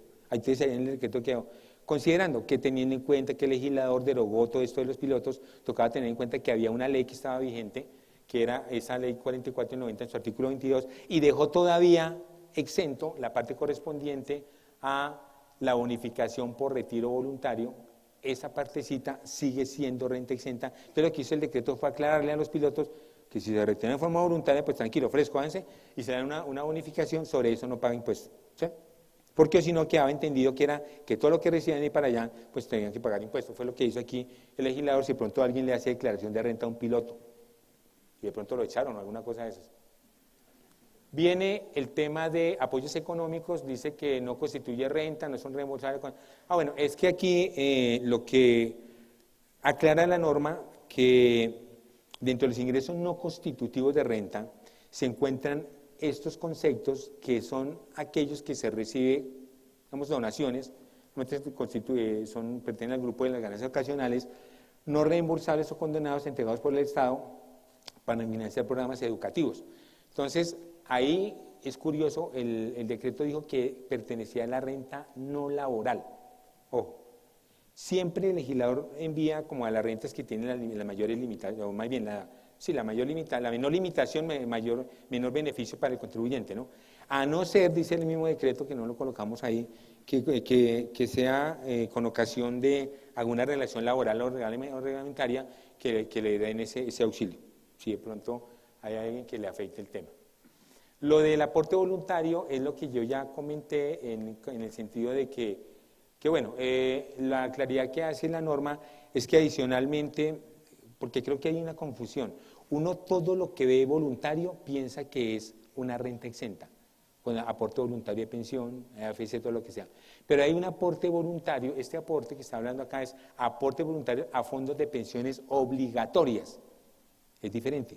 Si usted hace un aporte voluntario pero va directamente a su fondo de pensión obligatoria, entonces eso ya no hace parte de la renta exenta de abajo, sino de la parte de ingreso no constitutivo. Básicamente fue lo que como aclaró el decreto reglamentario y dan las reglas de juego allí. Bueno, esto sí es interesante. Dijo el decreto, de pronto la expresión es, todo se nos volvió declaración juramentada. Hoy en día ya uno llega a la casa, a uno no le preguntan, todo bajo declaración juramentada, toca jurar. ¿A dónde estaba? Dictando clase. ¿Qué horas son? La 1 de la mañana. Tocó extendernos en los talleres. ¿Sí? El decreto quedó así. Todo que va a declaración juramentada. Entonces, ¿qué es lo que dice aquí esta parte? En el evento en que el aporte lo haga directamente el trabajador, tiene que decirlo bajo la grada de juramento que sí. De una vez para adelantarme. También quedó la declaración juramentada en los dependientes. O sea, nos toca pasarle al patrón, bueno, al contratante, diciendo que dependen de uno, pues normalmente, como está la norma, de los dependientes que vamos a mirar más adelante, pues cualquiera, se supone que hijos menores de 18 años, pues ya incluso si yo soy asalariado, la empresa tiene los registros civiles de ellos y saben que son menores de 18 años, pues de una vez tengo la calidad de dependiente, tengo que poner sin nada más, pero no, aclaran que toca pasar una declaración juramentada, porque además como no solamente son los hijos, sino que uno puede, de dependientes de uno puede ser el papá, la mamá, los hermanos, ¿cierto? Todo lo que dice ya la ley y el decreto. ¿Qué otra cosa? Bueno, aquí viene. Primera, me interesaría detenerme más acá. Una cosa que trajo el decreto fue que primero dijo que la comparación patrimonial se entiende incluida entre el sistema ordinario. Vayamos despacio. Nuestro legislador en materia de renta, cuando legisló, se inventó un sistema que lo llamó ordinario. Y hay unos sistemas que son, digamos, entonces, especiales. Un ordinario y un especial. El ordinario es una depuración que cuenta un PIG, sencillito. Los especiales, se inventó aquí, por ejemplo, un capítulo de rentas brutas especiales, rentas líquidas especiales, y solamente en el concepto de marco de ley existe una renta líquida gravable especial, que es la comparación patrimonial. Que incluso, digamos, siempre lo digo en clase, es la herramienta más eficaz que tiene hoy en día el CTI de la Fiscalía y todas las entidades de control para el tema de encontrar enriquecimientos ilícitos, de lavado, planchado y todo lo demás a través de la comparación patrimonial. Para recordar el tema de la comparación patrimonial, les traje las láminas que utilizamos por allá en la universidad. Mírenla, aquí está. Esta lámina consulta en algo lo que traía la orden marco de fiscalización de la DIAN. Pues como Marco trabajó en la DIAN, allá en fiscalización, pues básicamente es como esto. Entonces, la comparación patrimonial es como un baile. Tiene 3 pasos. Primer paso, ahí está. El primer paso yo determino en cuánto me enriquecí o en cuánto se enriqueció la sociedad. Obsérvelo ahí. Comparo los patrimonios. Es sencillo en lo doméstico, ¿no? Usted en diciembre 31 termina con un patrimonio que lo compara con el del 2016 y usted sabe si se enriqueció o no. Pues que uno ve mucha gente en diciembre, usted ha visto que hay gente que en diciembre 31 llora. Porque de pronto este día se acordó y dijo, venga, yo tenía tanto, ¿y qué hice toda esta plata? Y no ahorró nada, no se enriqueció nada.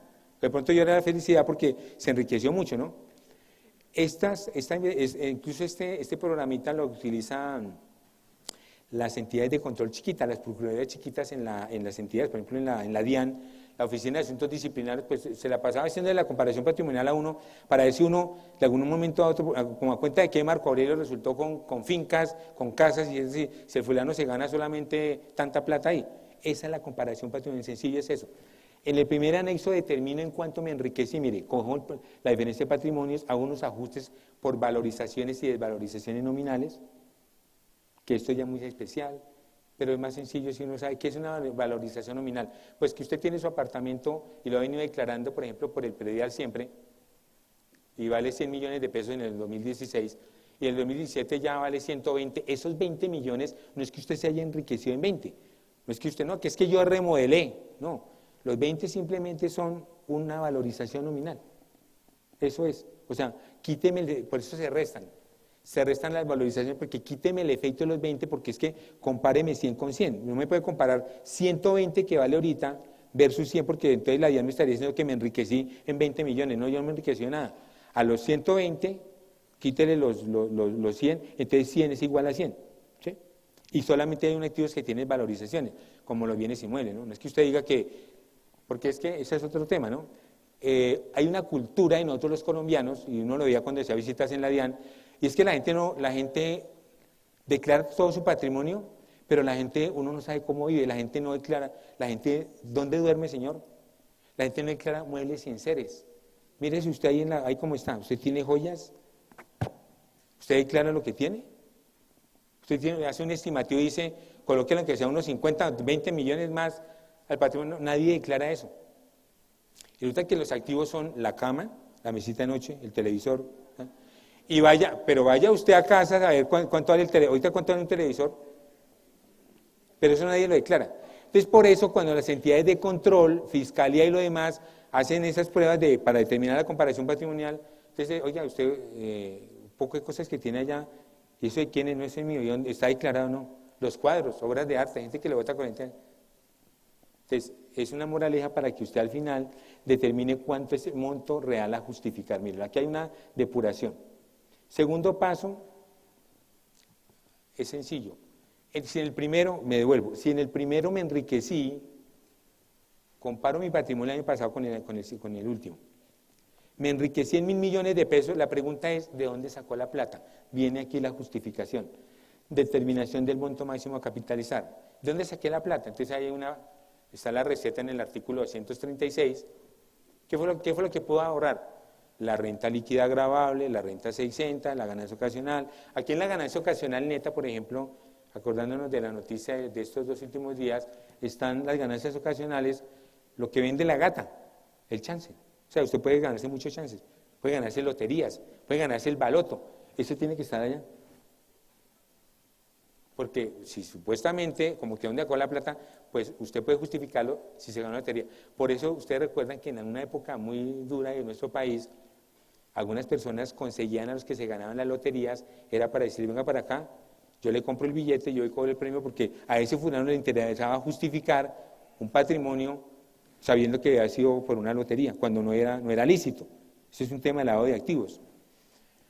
Muy bien, y aquí ya, después de toda esta fórmula, ya viene todo lo que resta. ¿Qué resta? El impuesto que pagué al Estado, los anticipos, las retenciones. Si a mí aquí World Office, por venir a dictar la conferencia, me va a pagar 100 pesos y me quita 11, por decir algo, pues realmente yo tengo, para salir a la calle a comprar algo, tengo esos 89. Por eso es que se restan las retenciones en la fuente, porque me quita capacidad de compra. Los gastos no deducibles. Esos gastos no deducibles, pues para las personas naturales es un poquito más complicado que para las jurídicas, ¿no? Digo, no obligados a llevar contabilidad. Que eso nos pasaba en la DIAN.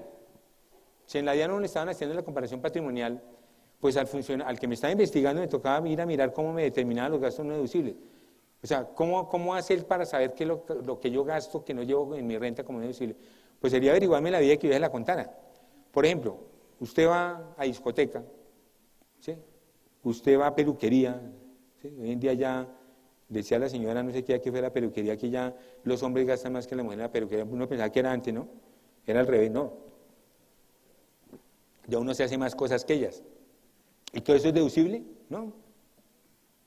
Poca cosa que usted... Entonces, fíjese que aquí, me acuerdo es porque en la declaración juramentada que le hacían a los funcionarios allá en la DIAN, la de asuntos disciplinarios le preguntaba, le decía, usted, primero averiguaba la vida de uno, ¿no? Que la esposa de uno qué hacía, y que uno qué otros ingresos tenía. Entonces yo siempre, no, pues yo dicto clases, recibo ingresos por docencia. Y empezaban a preguntarme la vida, ¿dónde? ¿Y sus hijos dónde estudian? Ah, en el colegio, estoy en colegio bilingüe, sí, ¿de dónde? Está al lado. ¿Usted sale fuera del país? ¿Cada cuánto? ¿A dónde hace sus paseos? ¿Dónde hace mercado? En Pomona, ¿existe Pomona todavía? ¿No? Coarulla. O en la Plaza España, no, ya no hay, en la Plaza, ¿cómo se llama? En la 19, en Palo Quemado. Allá no dan factura. ¿Sí?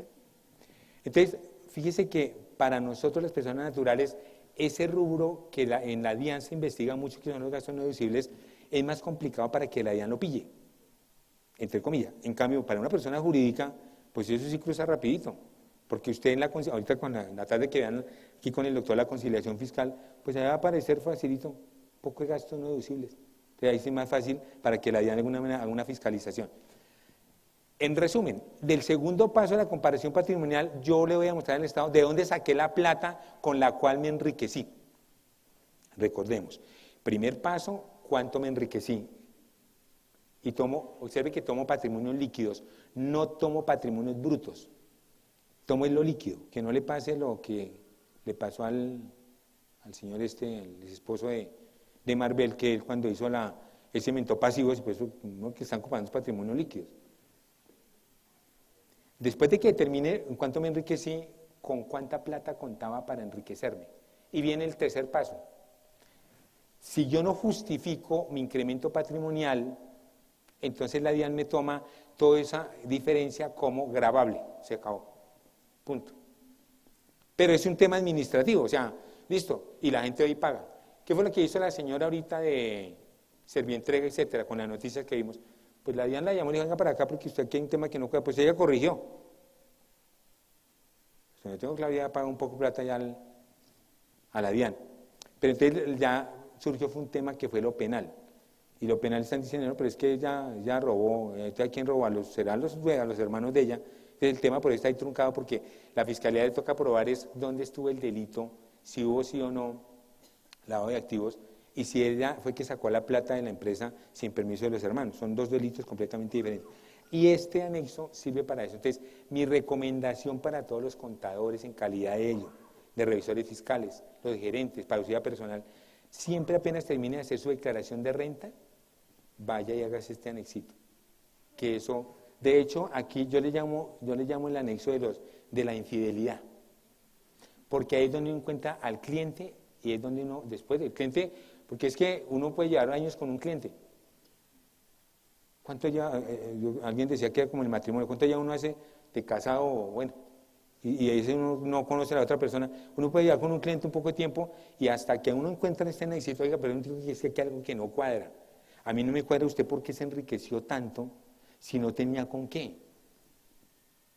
Y entonces, usted sabe que ya, pues no es un programa vegetativo de la DIAN. No es que la DIAN tenga como dentro del orden marco de fiscalización que uno manejaba allí, que es que hay que investigar a todo el mundo por comparación patrimonial. No, a veces por otras cosas sale ya por ahí de vez en cuando, pero no hay que confiarse. Entonces usted simplemente para evitarse el lío más adelante, usted coge a su cliente y le dice, perdóneme, pero es que no me cuadra el tema, porque en ese caso la renta líquida no nos está dando lo que debe dar.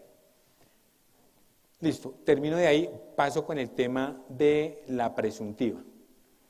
En el tema de la presuntiva, que es la presuntiva ya es una renta líquida especial. Recordemos que son dos cosas. La comparación era renta líquida gravable especial y la presuntiva es una renta líquida especial. Usted dirá, eso yo lo veo como igual. No. digamos que dentro de la depuración de la renta tiene otra ubicación, que por eso me devolví, dije ahorita lo que estábamos comentando, de qué fue lo que trajo el decreto reglamentario. Mire lo que está aquí, ahí dice que el exceso de renta presuntiva generado se compensará hasta el valor de la renta líquida agravable de las rentas no laborales. Entonces aquí es donde viene, digamos, que el decreto reglamentario amarró ese exceso, fue a la renta no laboral en caso de que usted tribute por presuntiva de un año a otro. ¿Sí? Creo que yo traje también aquí la lámina para que usted se acuerde de la presuntiva. Primera precisión, la renta presuntiva se calcula de dos formas. Esa que está ahí es una, y hay otra que es la más fácil, la que casi hacen la mayoría que no tiene tiempo. Y las dos son avaladas por la doctrina oficial y privada, obviamente. La primera es, usted coge el patrimonio líquido del año pasado y lo multiplica por el 3.5, que es la tarifa nueva, y se acabó. Ahí ya tiene una presuntiva. Y esta es el camino más largo, la del 189, que es una depuración, que usted coge el patrimonio líquido del año pasado, le resta unos factores a valor patrimonial neto, le resta unos factores a valor absoluto, le da un subtotal, le aplica la tarifa, le suma la renta gravable, los activos exceptuados, los que están familiarizados con este tema, y eso le da la renta presuntiva final. Entonces, en esencia, cuando estoy diciendo que existen dos formas de determinar la presuntiva y que ambas formas han sido avaladas tanto por la doctrina oficial como por la privada, significa que usted escoge, hay un principio de conveniencia, favorabilidad, usted escoge la que más le conviene, o sea, la menor. Obviamente, esa es la que usted va a comparar contra la renta ordinaria, o en este caso que estamos explicando, contra la sumatoria de las rentas cedulares. Lo repito para el que se perdió. La renta presuntiva en nuestra legislación colombiana, y más avalado por la doctrina oficial, tiene dos formas de calcularse y ambas son válidas. La primera, la fácil, no más. Usted sin pararse del puesto le dice allá a su asistente, dícteme el patrimonio líquido del fulano. Usted coge el patrimonio líquido, le aplica el 3.5 y ya se acabó, ya terminó la tarea. Pero, por curiosidad, que es la que haga también la segunda, que la segunda es la depuración larga, aquí hay que hacer unas precisiones, coge el patrimonio líquido del año pasado, resta el patrimonio líquido del año anterior, coge el patrimonio líquido del año pasado, resta unos factores a BPN, valor patrimonial neto. ¿Qué es valor patrimonial neto? Para que no lo confunda con valor patrimonial como valor presente neto.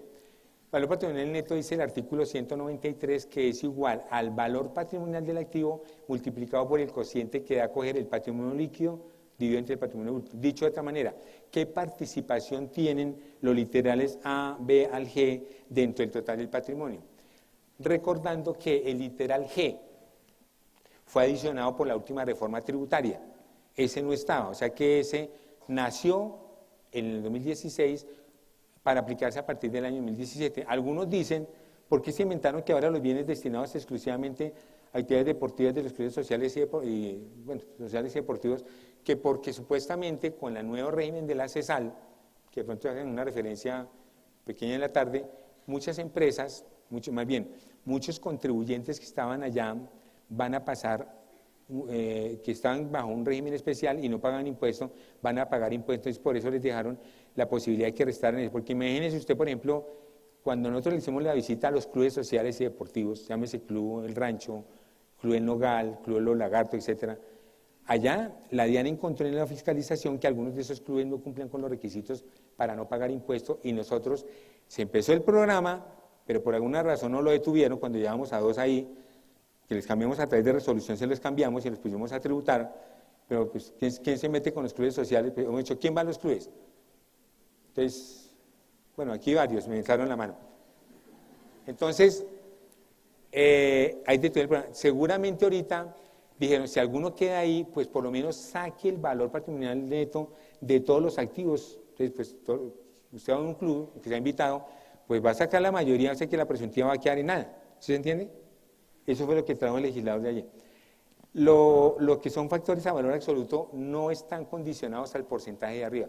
Conclusión, los primeros literales, A, B, C, D, se salta el G, es eso multiplicado por un porcentaje que es el BPN. ¿Sí? El literal E y F no, son unos valores absolutos porque son 19.000 VTs de activos vinculados al sector agropecuario o 8.000 VTs de la vivienda de habitación, que ahí también hay diferencia de criterio que es vivienda de habitación, porque es que allá no le dijo casa ni apartamento, sino le dijo fue vivienda, o sea que usted puede vivir en una finca. Por ejemplo, usted tiene una casa aquí en Bogotá, y tiene una casa de campo allí, coloquemos aquí cerquita que es, por allí en Anapoima. Ojo, usted tiene una casa en Anapoima y un apartamento acá. Entonces, cuando usted va a restar ahí, resulta que le dice que máximo 8.000 VTs. Pero resulta que de pronto no le alcanza con lo de acá, usted mete la casa de Anapoima para utilizar las 8.000 VTs. Entonces, la DIAN, ¿con qué criterio le dice? No, señor, no porque es que sea la casa de campo. Usted, ¿con qué criterio, si a usted lo van a fiscalizar hoy en día casi a los 3 años, usted puede decir es que usted vivía allá y que usted viene aquí de relax? Y entonces si le dicen, bueno, y el apartamento de acá, ¿por qué no lo tiene arrendado? ¿Quién dijo que tiene que tenerlo arrendado? No, yo puedo tener 5 casas y es que me gusta por cambiar, yo voy a una acá de lunes a viernes, ¿sí? ¿O no? O sea, uno no lo obliga a que usted tenga que tener arrendado nada. Entonces fíjese que hay un factor de ilusión que lo vimos allá. Por como quedó redactado, dice las primeras 8.000 de la vivienda de habitación. Y ya yo podría llevar cualquiera de las dos, la que más me sirva, y ya le queda la carga de la prueba al ente fiscalizador de decirme si yo vivía o no vivía allá. Entonces, ¿eso para decir qué? Para decir, retomar el tema de la presuntiva, que lo que trajo el decreto reglamentario, un poco repitiendo lo de la ley, pero agregando este tema, es que precisó que usted compara la sumatoria de la renta líquida cedulares contra la presuntiva, y que entonces obviamente tributará, pero ese exceso lo tributa es por la renta no laboral. ¿Estamos de acuerdo? ¿Qué quieres tenemos? ¿Ya? Bueno, espera un segundito a ver qué nos falta acá. Bueno, sí, arranquemos. ¿Son sesión de preguntas? ¿Qué?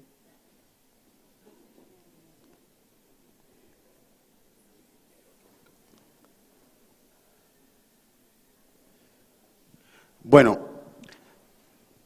el tema de preguntas lo vamos a hacer de la siguiente manera. Tenemos 2 personas, 2 funcionarios de Word Office, van a estar pendientes de quién levante la mano, levanta la mano, le pasan el micrófono y la persona indica su pregunta, ¿ok? Tenemos desde este momento hasta las 10:15 para responder preguntas, ¿listo? Entonces, por favor, los que tengan preguntas, levanten la mano, por favor.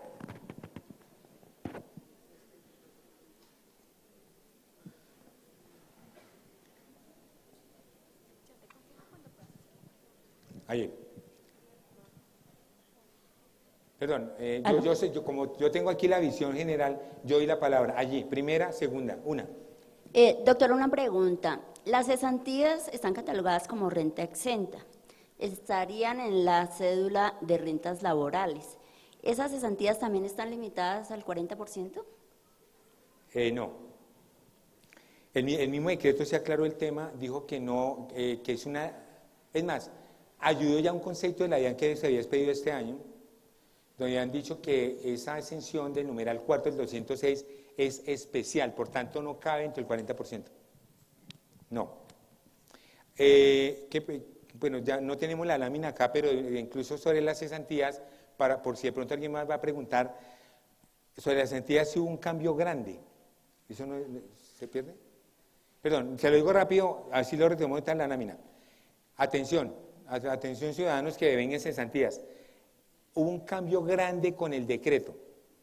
Las cesantías a partir del decreto se van a realizar, ojo, desde el momento en que el fulano las tenga en el bolsillo, las utilice para vivienda, para educación, o cuando se las trasladen al fondo de cesantías. Esto es lo nuevo, porque es que las cesantías veníamos con una doctrina vigente en el sentido de que las cesantías se realizaban, era cuando ya, como era un tema de caja y el asalariado no lleva contabilidad, se realizaban cuando yo la recibía. Por ejemplo, Marco Aurelio duró con la DIAN 18 años. Todas mis cesantías estaban en el fondo del ahorro. Yo nunca declaré como ingreso realizado durante esos 18 años de cesantías, sino fue cuando el fondo del ahorro me la dio para pagar la cuota inicial de un apartamento. Hoy cambió eso, porque hoy en día las cesantías, ahí están acá, miren, aquí está, las cesantías dice que ya quedan realizadas con el reconocimiento y hay que hacerle reconocimiento patrimonial. Fíjate que pusieron a la persona natural que no lleva contabilidad a llevarla para efectos de las cesantías, porque tengo que reconocer el ingreso y obviamente el activo. O sea usted lo tiene en el fondo de cesantías, haga de cuenta que es como si lo tuviera en la vivienda. ¿Estamos de acuerdo? Entonces, el activo contra el ingreso, eso es un cambio fundamental porque eso no era así.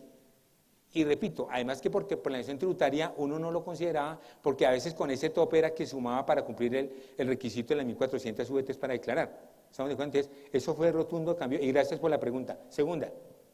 Gracias, buenos días.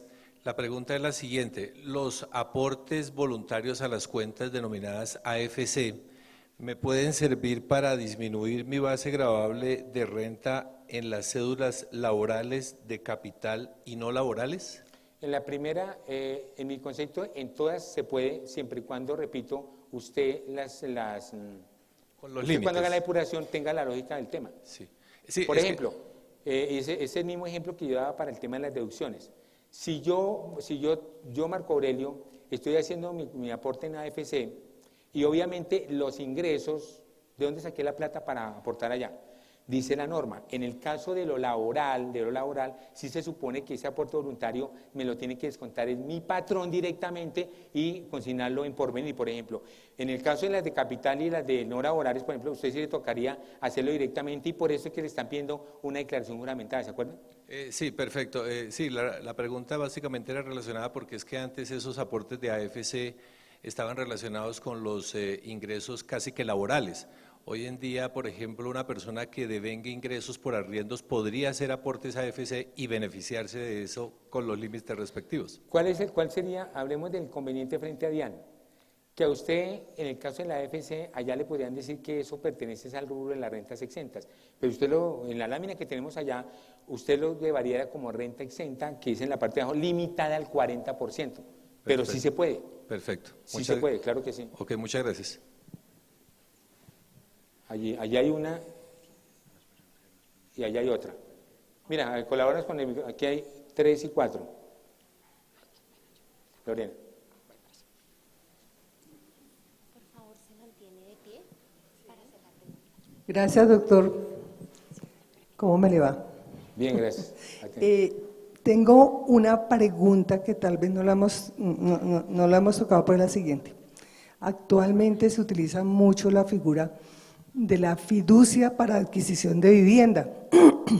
Mientras el dinero está en la fiducia, se generan unos intereses que no son para la persona natural, mas sí se declara en la exógena. Entonces, ¿qué pasa cuando uno va a realizar la declaración de renta de la persona natural y su exógena le figuran esos intereses que nunca le llegaron a su cuenta? ¿Qué voy a hacer con ellos? Porque eso es una figura actualmente con todas las viviendas y digamos que yo que soy tributarista, compañera suya, doctor, ¿qué vamos a hacer con esos intereses? Pues como usted lo acaba de decir, no puede hacer nada. ¿No laborarlos? ¿De capital? Primero váyase por lo siguiente. Usted me está hablando de esos intereses que nunca ni siquiera se lo están certificando a usted. Pero sí los informan en la exógena. Por eso, pero digamos, voy a mirar el certificado que me entrega la fiducia. Lo estoy leyendo. Aquí dice que a Marco Aurelio, la entidad fiduciaria por concepto de tal está entregando unos rendimientos a título de ¿qué? No los certifican. Por eso, entonces simplemente, como no está certificado, pues complicado que usted los pueda utilizar. Si la pregunta va orientada a que lo puedo utilizar para reducir mi base, no. Ni para incrementar mi patrimonio. No, el incremento patrimonio, es que usted que vayámonos entonces al artículo 261 en adelante, ¿qué es lo que es patrimonio? Entonces allá hay recetas, no solamente en el caso, sino que el legislador dijo cómo tengo que declarar todo mi patrimonio. En el caso concreto, estamos hablando de derechos fiduciarios. Sí. La norma dice, pues obviamente por el valor que le está certificando a la entidad. Entonces allá yo tengo entre un patrimonio, incluso como es un patrimonio autónomo, allá yo le puedo dar órdenes a la entidad fiduciaria para que allá incluso pague mis impuestos. Al final del año me quedó un patrimonio con tal cosa y tuve unos rendimientos. La sumatoria completa es mi patrimonio. Si me certificaran por aparte los rendimientos, pues eso sería incluso un ingreso financiero. Bueno, gracias. Y tendría que la fiduciaria haber hecho retención en la fuente por ese concepto. Vamos en orden. Allí acá, tranquilo, allí aquí un micrófono para que el señor y ya lo pregunta. Sí, señor. En la cédula, rentas de capital, los pagos de impuesto predial, industria y comercio 4 por 1000, ¿eso lo ubico en costos y gastos o deducciones? Pues, si me pregunta como tributarista por planeación, yo lo colocaría arriba porque no tiene limitación. Porque es que hay un concepto de la DIAN que salió antes donde ellos explicaban que eso hacía parte de las deducciones limitadas al 10%. Alguna vez salió un concepto el año pasado. Pero fíjese que usted ya tiene para refutarle el de la DIAN, porque si usted mira el decreto, Sí. y menos mal usted hace esa pregunta porque es que, ¿se acuerda cuando yo estaba hablando del ortodoxo de los conceptos de la DIAN?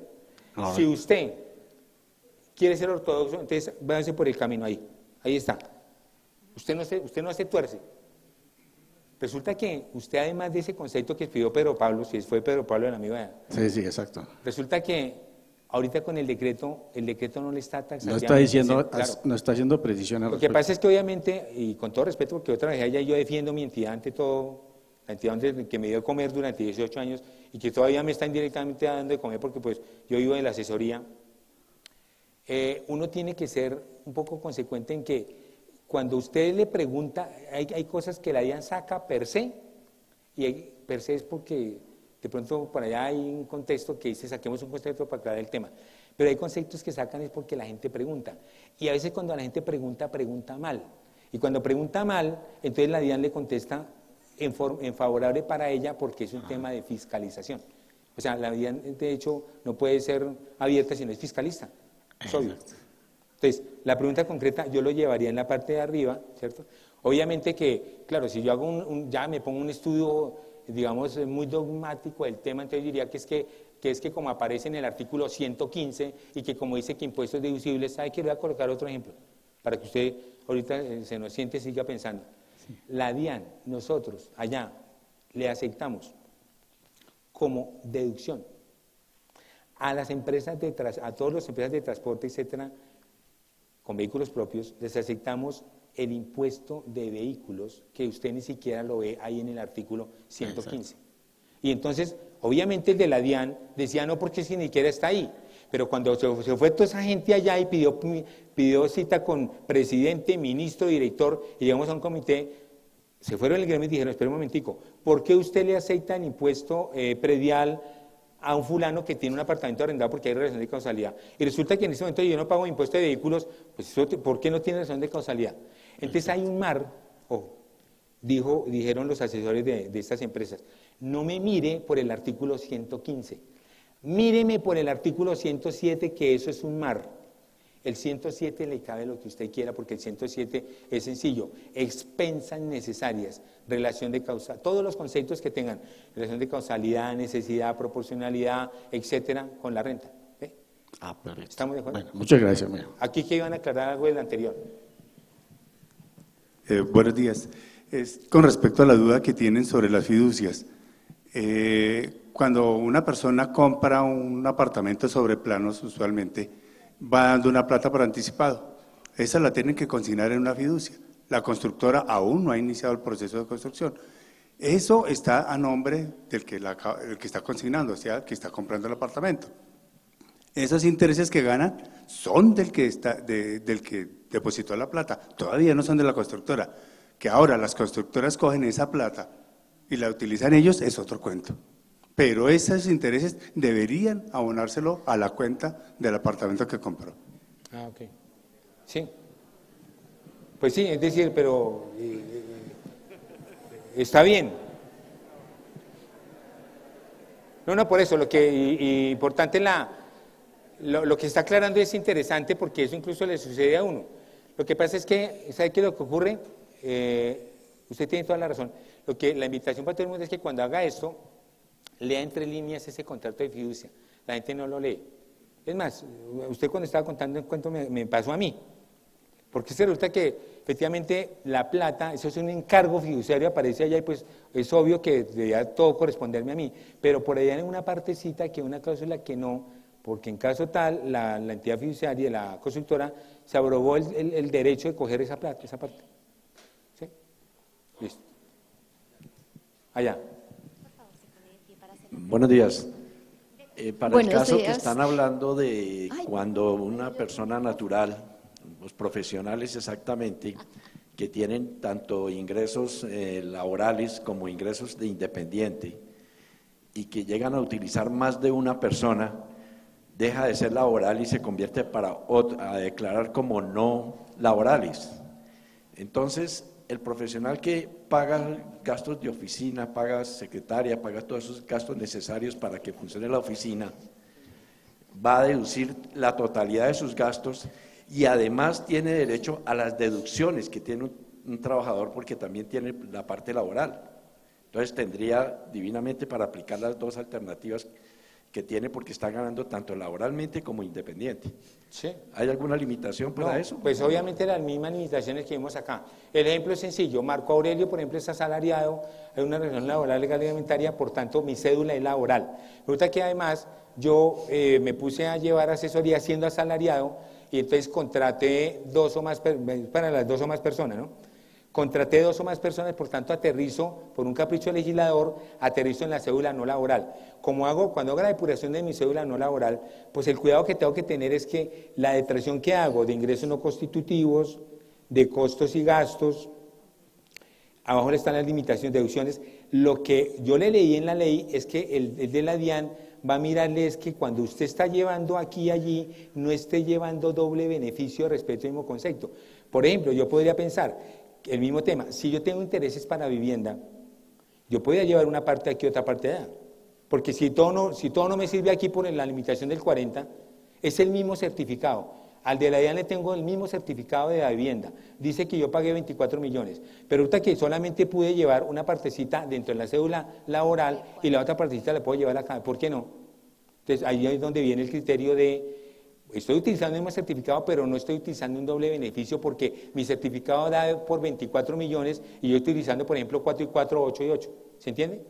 Lo que está mal, y eso sí, ni siquiera incluso es a nivel jurisprudencial, es que existan beneficios concurrentes y obviamente el beneficio concurrente sería que yo estuviera llevando la totalidad aquí y la totalidad allí. ¿Sí? ¿Quién más? ¿Por allí? Buenos Aquí hay días. una pregunta. Vale. Sí, tú. Relacionado con el formato 220 y los intereses y las cesantías, estaríamos frente a, en el año 2017, a tener que certificarle a los empleados los intereses que se pagaron en enero del 2017 más los que les quedan causados. No, la norma, aquí el decreto fue claro en decirle que, mire, el trabajador, mire lo que está diciendo, mire, el decreto reglamentario le dejó la tarea, fue al trabajador, Marco Aurelio, es el que tiene que reconocer cada año gravable el ingreso por auxilio de cesantías, tomando la diferencia resultante entre los dos saldos, el de diciembre de este año con respecto al anterior. Haga de cuenta, pues vuelvo repito, nos pusieron como si lleváramos contabilidad. Usted, además hay otra cosa que queda claro, para que no nos confundamos. ¿Las cesantías dónde están? Durante el año gravable las tiene el patrón porque estoy en noviembre, pues mi patrón me las tiene desde ese año. Ajá. Y las de años anteriores, o si ahorita, por ejemplo, no me pagó, no retiré para nada, hay plazo estos días, ¿ya pasó el plazo? Entonces, más bien, los que son patrones analicen la plata. Hay que pagar las cesantías ahorita. ¿Dónde quedaron las cesantías? En el fondo. Marco Aurelio tiene que presentar la declaración. ¿Cuál? La del 2017. Entonces, de acuerdo con este tema, y en gracia de discusión, el decreto está hablando de la realización de la cesantía, pero el decreto es de diciembre. Yo podría decir, un momentico, el decreto es de diciembre, ¿en qué me afecta en el año 2017? Correcto. Yo podría decir, yo todavía voy a jugar en el 2017 como venía jugando. ¿Cómo venía jugando? Para mí no se ha realizado. Por caja. Pero resulta que cuando venga el 2018, entonces yo tengo que decir, tengo que hacer un reconocimiento patrimonial de lo que traía con la cesantía ya que me consignaron, o en el fondo de cesantías, o las que retiré para vivienda, o las que retiré para educación. Correcto. ¿Estamos? Y en caso tal, lo pusieron aquí, será la cuenta usted, mire, es el trabajador el que tiene que hacer la cuentica. Okay. O sea, el 220 sigue igual. ¿Cómo? El formato 220 en ese sentido sigue igual. Pues a ver, yo nunca digo sí, porque es que me tocaría ahorita, qué pena, coger el formato punto por punto a mirarle qué más. No, solo relacionado a intereses y... Por ahora sí. Vale, sí, gracias. Bueno, perdón, viene esta pregunta y finalizamos esta sesión. Recordemos que más adelante hay otra sesión de preguntas para las personas que no pudieron hacer en este momento, ¿ok? había de ejemplo, no es el caso personal. A ver, yo vivo en Bogotá, me compré un apartamento en un condominio en Girardot. Da Vivienda me prestó una plata para financiar esa compra. La de Girardot. La de Girardot. Estoy tomando esa deducción en mi declaración de renta. La pregunta es, para que eso realmente tenga validez y tenga la garantía de que no va a ser rechazado esos intereses que estoy solicitando, ¿tendría que cambiar mi RUT y decir que yo no vivo en Bogotá sino en Girardot? Pues fíjese que yo no haría nada y yo la llevaría con el siguiente criterio. Cuando usted lee, atención, cuando usted lee el artículo 119, que es ley, el decreto de 119 le dice, son deducibles los intereses, etcétera, etcétera, así no tengan relación de causalidad con la renta. Y eso lo dice la ley. Pero sea que, en lo que usted me está preguntando es, normalmente uno quiere ver la relación de causalidad. Lo estoy explicando para efectos de la depuración de las cédulas, como tal, para hacer parecer que la mujer del César sea igual y se parezca. Pero si usted habla taxativamente del artículo 119, para el ejemplo concreto, yo, Marco Aurelio, me atrevería a llevarlo sin ponerme a hacer nada más bajo el criterio que venga el de la DIAN, venga, llegó el de la DIAN, me va a hacer la visita de fiscalía y me dice, se lo rechazo porque es que, ¿qué tiene que ver la casa de Girardot que usted la tiene de recreo con esta de acá? Entonces yo le digo, señor, el artículo está diciendo que así no tenga relación de causalidad. Así lo dice. ¿Se lo leo? ¿Qué dice ahí? Sí, es que tengo entendido que dice que esos intereses son deducibles siempre y cuando sea para la casa de habitación o de vivienda. ¿Sí? Por eso, como usted es Santo Tomás,